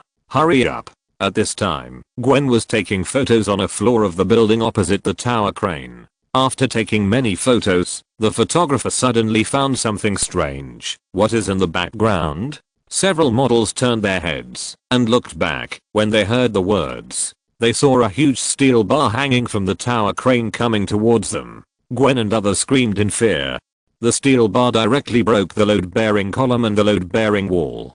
Fortunately, Gwen lay down in time and was not hit, but the outer wall of this floor of the building, especially the room where Gwen was cut in half. A large amount of building debris fell on the ground, and countless citizens passing by and setting up stalls below suffered a fatal blow. George Stacy also rushed to the scene with people at this time. As soon as he arrived, he saw countless debris falling from the sky. Citizens screamed and ran away. A police officer came behind him and reported. They briefly said that they couldn't turn off the crane. George Stacy immediately turned around and ordered him, "Call Edison and ask him to cut off the power supply of the entire block." The black police officer immediately did so. On the building, Gwen climbed up and looked at the outer wall that had disappeared without a trace in horror. Seeing that the model next to her couldn't stand up, he hurried over to help her. Just as Gwen helped the model up, the photographer pointed to the distance and shouted, "Back again." Gwen turned her head and saw the fully extended tower crane boom coming towards them. Gwen immediately began to flee from this dangerous place when she saw the situation was not good. The next second, the boom directly swept the load-bearing outer wall of the next floor of her room, and the floor of the room immediately tilted outward. Gwen and another model immediately lost their balance and fell to the ground. They couldn't stop their bodies from sliding down. In panic, she grabbed the receiver of the landline phone and barely pulled her body. The people below saw this scene and immediately screamed. The next second, the receiver Gwen was holding was disconnected. She screamed and slid down. At the critical moment, she grabbed a bulge in the floor and didn't fall directly down. Eddie also arrived at the scene at this time, took out the camera and started filming, and then saw Gwen hanging in the air. OMG. It's Gwen. What? George Stacy in front heard that it was his daughter and immediately snatched the camera from Eddie's hand and looked at it. After a closer look, he found that it was indeed his daughter. He muttered to himself, "What is she doing up there?" Eddie answered his doubts on the side. "I saw her last night and she said there was a modeling job." "Who are you?" Stacy heard Eddie's words and turned her head to stare at him. "Brock, sir. Eddie Brock. I work at the Daily Bugle. I'm dating your daughter." Gwen was holding the floor tightly and turned her head to find that a cabinet in front of her hit her and knocked her down directly. Gwen narrowly grabbed a bent steel pipe. Parker was still on his way, and the bolts that fixed the steel pipe could not bear her pressure and broke directly, triggering a chain reaction. A series of bolts broke, and the steel pipe Gwen was holding also stretched out, and Gwen was hanging in the air. She kept screaming, and the shaking steel pipe could break at any time. The people below couldn't help but worry about her. Parker finally came to the scene of the accident. The tower crane was still swinging its arms everywhere uncontrollably. This time it attacked directly from under Gwen's feet and completely destroyed Gwen's hope. She could no longer hold the steel pipe and fell from the upstairs. Parker swung halfway and saw the debris flying towards him. He hurriedly dodged on an iron bridge and then began to close the distance with Gwen in the air with the help of spider silk. He dodged various building debris along the way, using spider silk to continuously speed up his speed, and would rather be caught between two pieces of debris than not hold Gwen and snatch her back from the hands of death. The bottom when the people saw Spider-Man successfully rescued Gwen, they began to cheer wildly, and Eddie kept taking pictures of him. After falling to the ground, Parker said to Gwen, who was still in shock, "Are you okay?" Gwen took 2 deep breaths and said to him, "Yes, I'm fine. Thank you." The narration suddenly sounded, "Peter Parker, you did a great job and perfectly demonstrated how to save people. Someone should learn more." Just as Parker was about to leave, Eddie ran up and shouted to him, "Hey, Spider-Man, wait a minute, our newspaper needs a photo." At this time, Gwen saw her father and ran up to him. Eddie said to her, "Thank God, you're okay." But Gwen ignored him and ran directly into her father's arms. Stacy patted her on the back to comfort her. Eddie said to Spider-Man, "Hey, I'm a newcomer." "Newcomer?" Parker looked at him in confusion. "From now on, I will take pictures of you for the Daily Bugle. Smile." "Are you smiling?" "I'm kidding," Eddie said to Parker while taking pictures. "They already have a photographer?" Parker looked at Eddie in confusion. "Who?" "Parker? Listen, I'm telling you in private. He's like an amateur. Didn't you notice that the guy made you look a little swollen? And a little short and fat?" Eddie moved closer to Parker and whispered bad things about Parker to him while taking pictures. Parker said okay helplessly and then left there directly. Eddie shouted at him from behind, "But you don't have to worry about this problem anymore, man." Gwen looked at Spider-Man leaving the scene and couldn't help but reveal a strange expression. "What's that?" "He flatters the horse, but ends up hitting its leg." Haha. Otto laughed and picked up a piece of cake.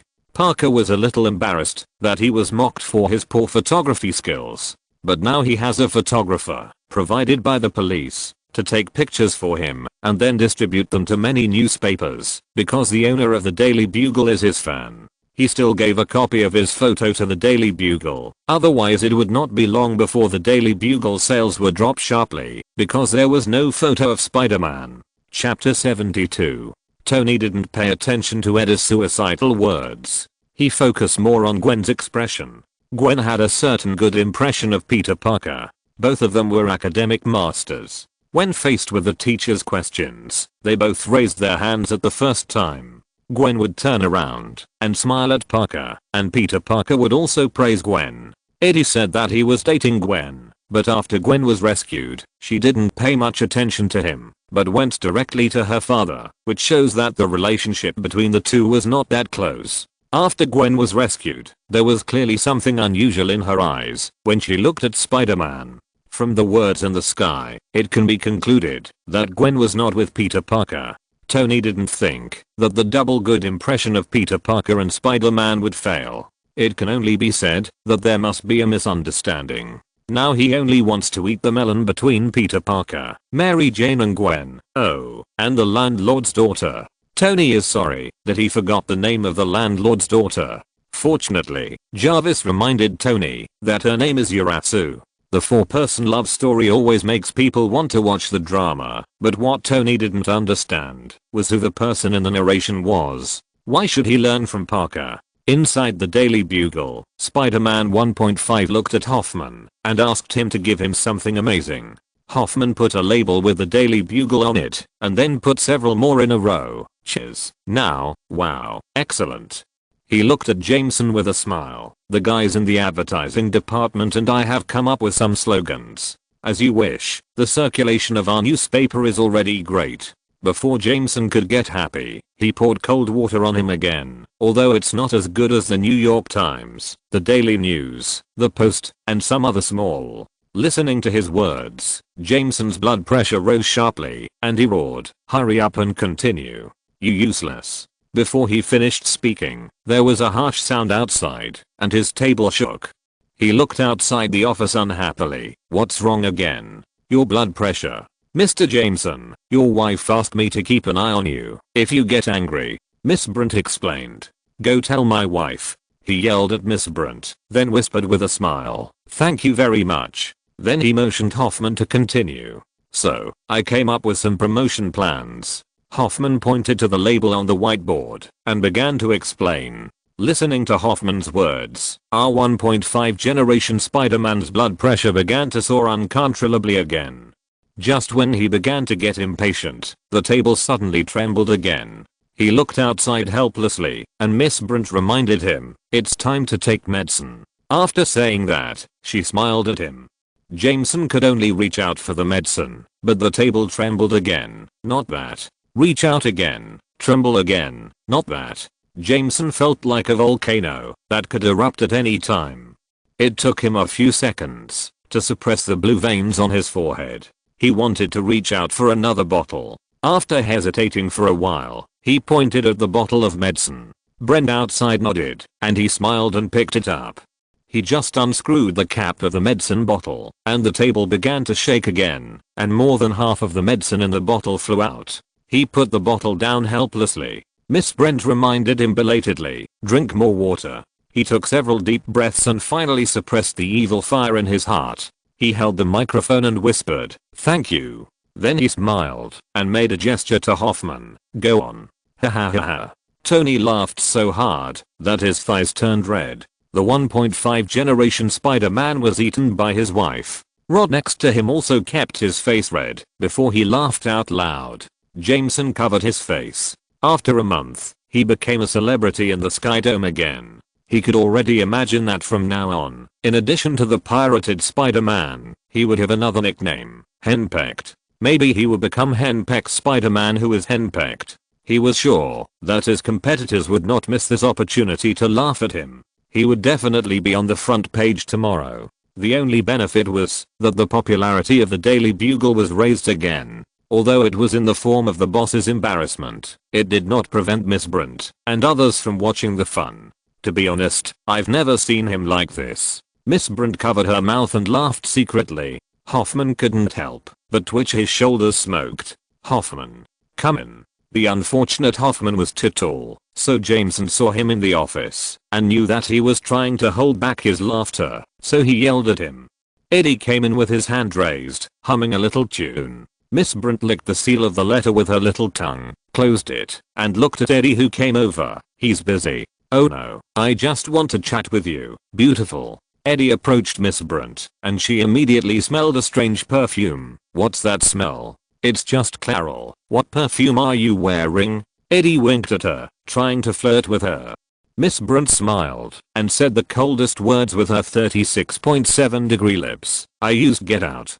At this time, Jameson angrily drove Hoffman out of the office. Get out? That's the most stupid idea you've ever thought of. You'd better give me something good. Brunt quietly reminded on the side, pay attention to your blood pressure.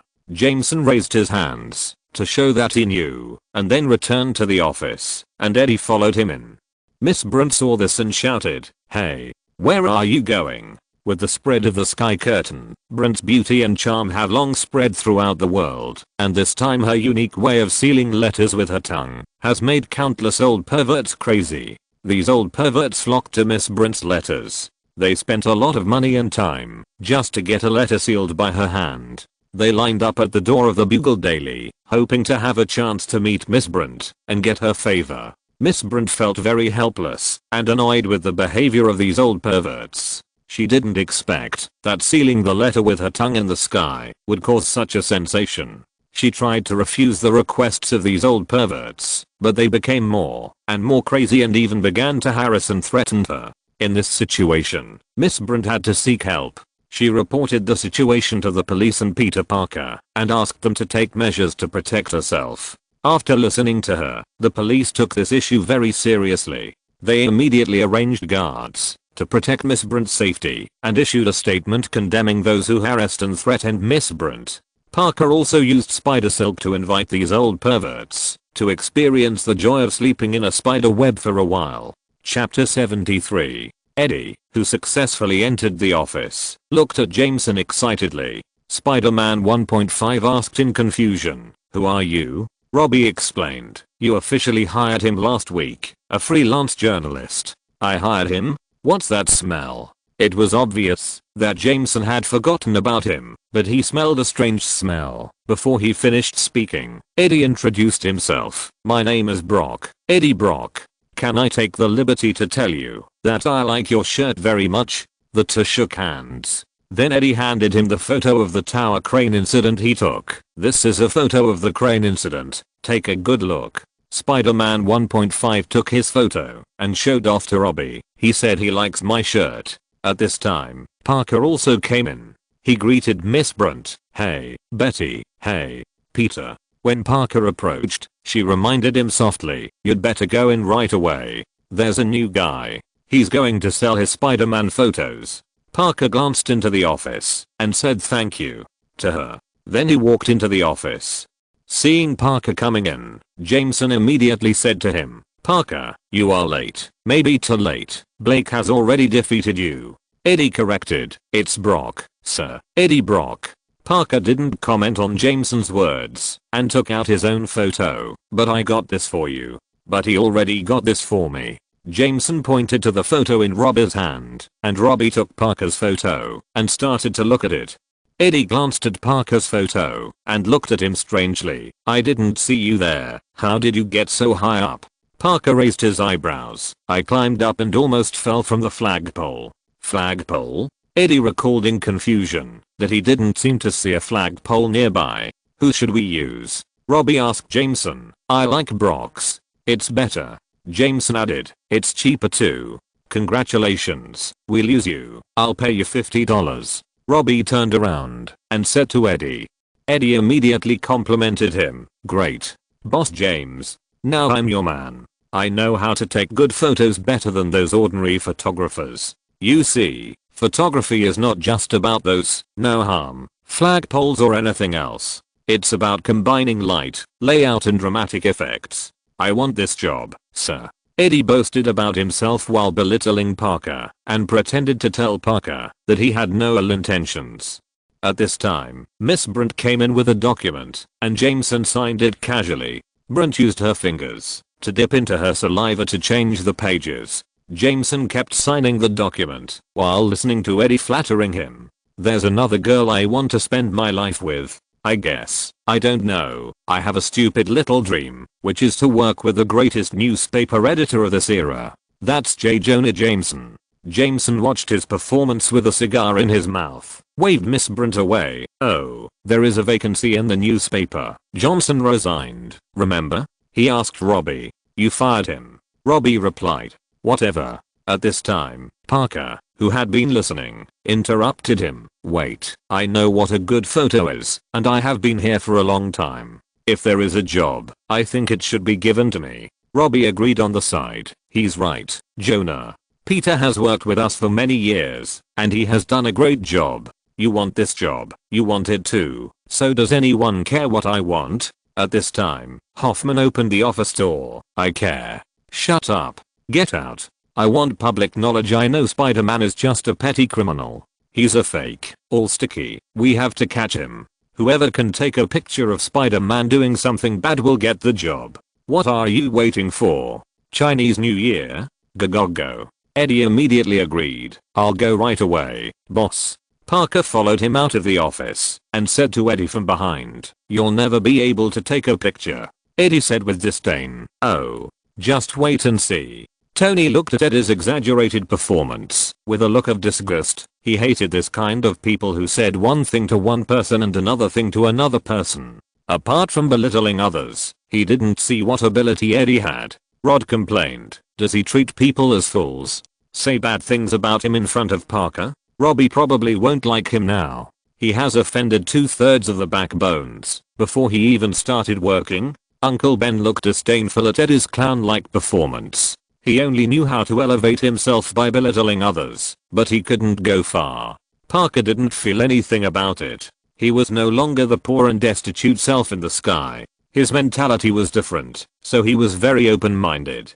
Parker was walking on the street, and suddenly his eyes were attracted by a store. The red scrolling sign on it read "Spider-Man saved the daughter of the police captain, and Spider-Man became the city hero." Parker stopped to look at this scene, and a familiar old man walked up to him and said to him, "I'm the only one who can change the world."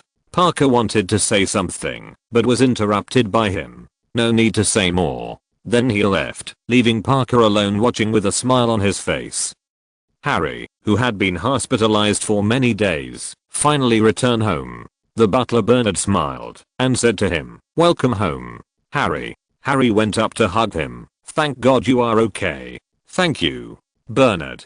Parker looked at them with a smile on his face. Bernard. The two shook hands, and then Parker took out a basketball from his bag. "Here is a small gift for you to go home." Harry took it and saw that Peter's name was written on it. "It's your original ball." "Yeah." Harry was very happy to get the basketball that his good friend had played with before. "Thank you, man." Then he started playing casually. "We played well in the backyard, right? We are all terrible and want to join the college team. To get those cheerleaders?" Harry winked at Parker. "Yes." He raised his eyebrows. "Hey, do I have a girlfriend?" Speaking of girls, Harry suddenly asked Parker. "I don't know." Chapter 74. You don't know? Hey, Bernard, do I have a girlfriend? Seeing Parker answer that he didn't know, Harry turned around and asked Bernard. "As far as I know, no, sir." While Harry turned his head to be distracted, Parker suddenly snatched the basketball in his hand, slapped it and ran, and Harry immediately chased after him. After the two played for a while, Parker passed the ball to Harry. Harry hugged the ball and smiled and said to Parker, "Is this place not bad?" "It's just so-so," Parker said stubbornly. "At least I didn't get hurt for money." "Of course not." "Well, maybe I can make a difference in the situation of not having a girlfriend." While Harry was laughing, Parker took the basketball again and ran into the room. As soon as he entered the room, he saw the sofa where Norman's body was placed. The situation at that time still emerged in his mind, as if everything was still vivid. "You know what? He's always been grateful to you for helping me through the difficulties in high school." Harry's words interrupted Parker's thoughts. He turned to look at him and found that he was staring at Norman's photo in a daze. "It would be great if I could remember more about him. He loves you. That's the most important thing. Hey, let's go to the kitchen to watch the game and find something to eat." Parker was afraid that he would recall those bad things, so he called Harry away. Seeing that Harry hadn't moved yet, Parker threw the basketball to him casually, but Harry didn't notice that the basketball hit the vase. At this time, Harry caught the basketball with one hand and caught the falling vase with the other hand.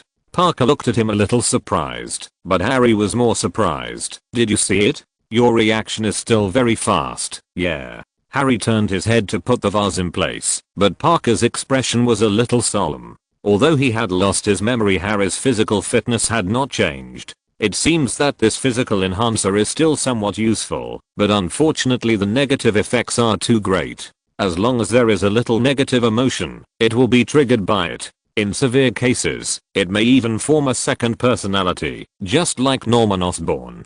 An adjutant looked at Cheyenne with a look of pity. Is there no way to solve it? Our soldiers really need this kind of thing. A man in a military uniform with medals all over his body and grey hair asked without giving up. No, Dr. Shi, the person in charge of this physical enhancer, has passed away. He was killed by Norman Osborn, and its defects are essential and cannot be solved by later compensation. Is there no way for Osborn Industries? Isn't Harry Osborn good, sir? Before Harry Osborn was injected with the drug, he would be concerned about Peter Parker's identity, but after the injection, he completely lost his feelings for his friend and wanted to kill Spider-Man. Our people inferred that this is also one of the side effects, but it is not as obvious as the formation of a second personality. Okay, what about the origin of Spider-Man's superpowers? What about that spider? Have you found the same one? People from Osborn Industries reported that Dr. Shi had done research on super spiders and later found that these spiders were too toxic. No life could resist its toxicity. All those who were bitten died. After Dr. Shi died, they gave up similar research. What about those spiders? Destroyed, sir.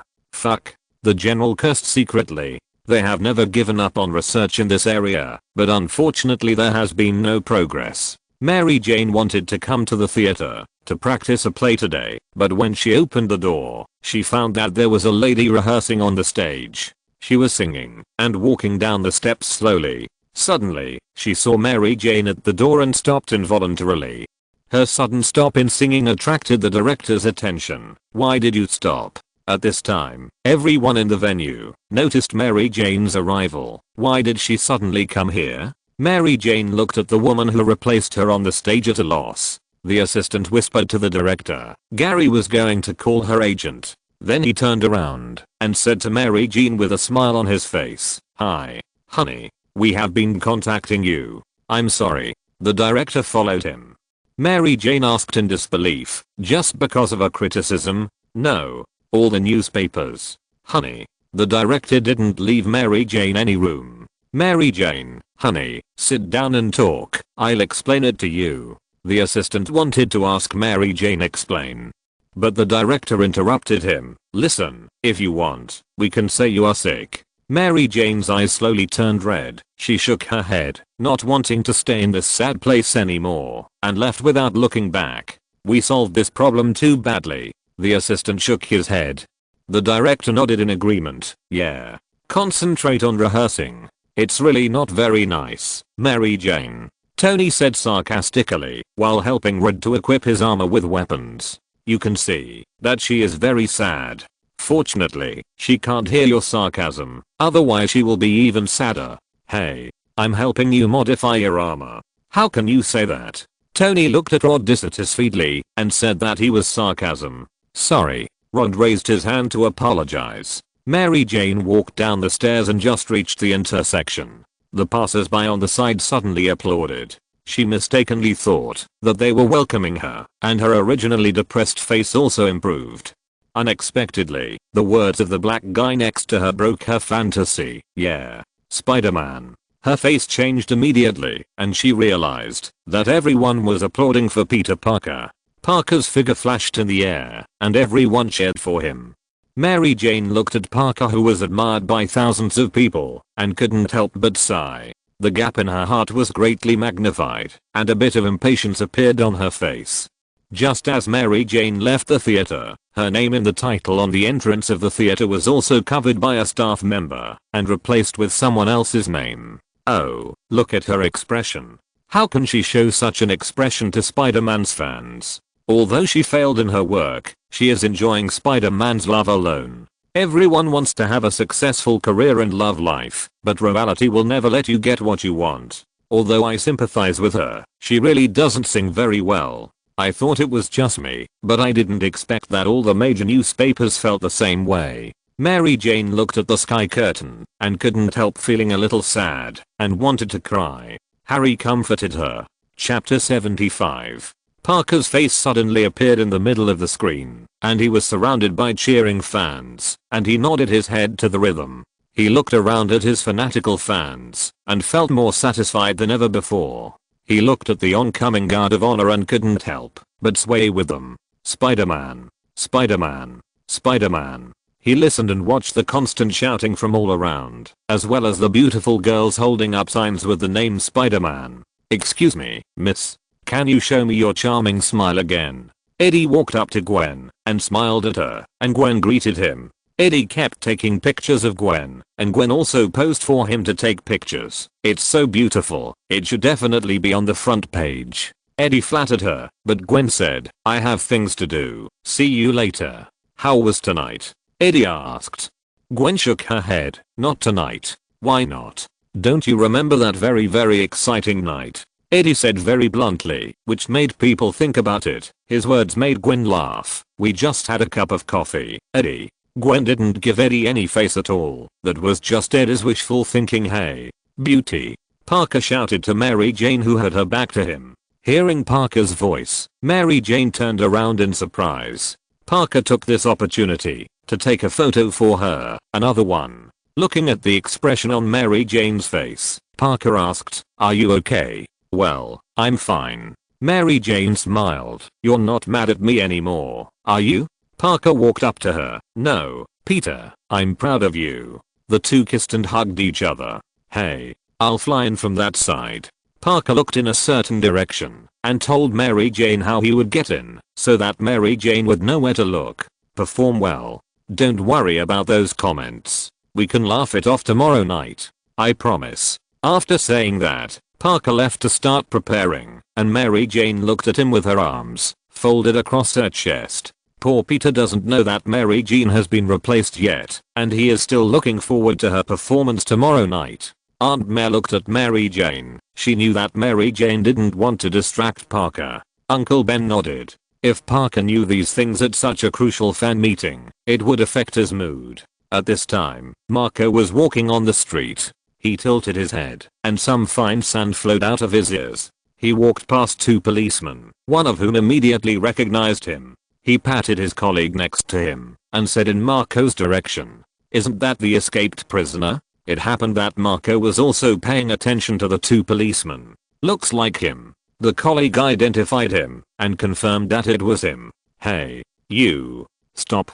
The police yelled at Marco. Seeing that he was recognized, Marco ran away. "Take the back road." The two policemen immediately took out their pistols and chased after him. The two blocked the sand truck one after the other, but Marco disappeared on the other side. After the two policemen looked at each other, they began to carefully search for suspicious people and places nearby, without noticing the sand that had been spilled from the truck behind him for no reason. One of the policemen heard the movement on the truck, looked at the back of the truck, put away his gun and climbed up, gently untied the rope of the rain cloth, and after completely opening it, he only saw a full truck of sand. He picked up the shovel and walked up. At this time, the sand on the truck suddenly sank. The policeman walked over carefully. Just as he was about to shovel with the shovel, a giant hand in the sand directly knocked him out of the truck. The policeman screamed and hit the hood of a woman's car behind him, causing her to scream and quickly abandon the car and run away. At this time, support had arrived. A policeman shouted to his colleagues who came to support, "He is hiding in the truck. Go to the front and block him." Marco no longer hid. A huge arm stretched out from the sand, and then his entire upper body came out of the car. The people around him also shouted when they saw such a horrified scene. "Shoot." A policeman saw that the situation was not good and immediately shouted. Several policemen on the scene began to fire wildly at Marco, and the bullets hit his body, hundreds of holes, but it couldn't affect him. He roared, punched several policemen and flew away, and he himself turned into dust and left here, and the vehicles along the way were overturned by him. Wow. Flint Marco, so powerful, he can turn sand into sand and control sand. Wouldn't he be invincible in the desert?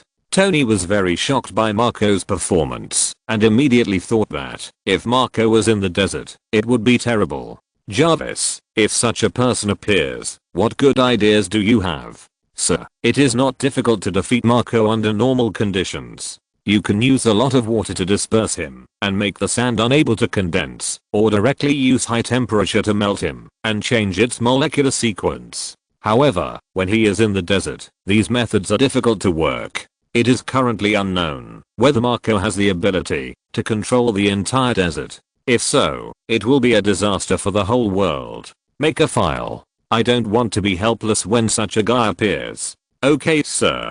Jarvis immediately added Marco's name to Tony's supervillain file. At this time, Gwen was standing on the podium. Citizens of New York, I came here because I fell from the 62nd floor, but someone caught and saved me. That person didn't ask for anything in return.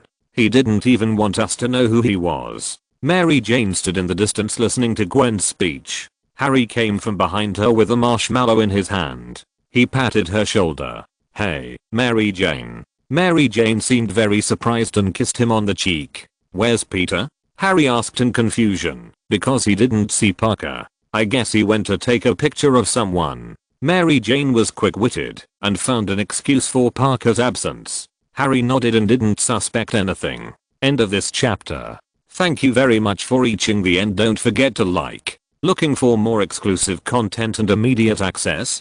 Subscribe to our Patreon. Remember, every like, subscription, or donation encourages us to continue. Thanks to everyone. See you in the next video.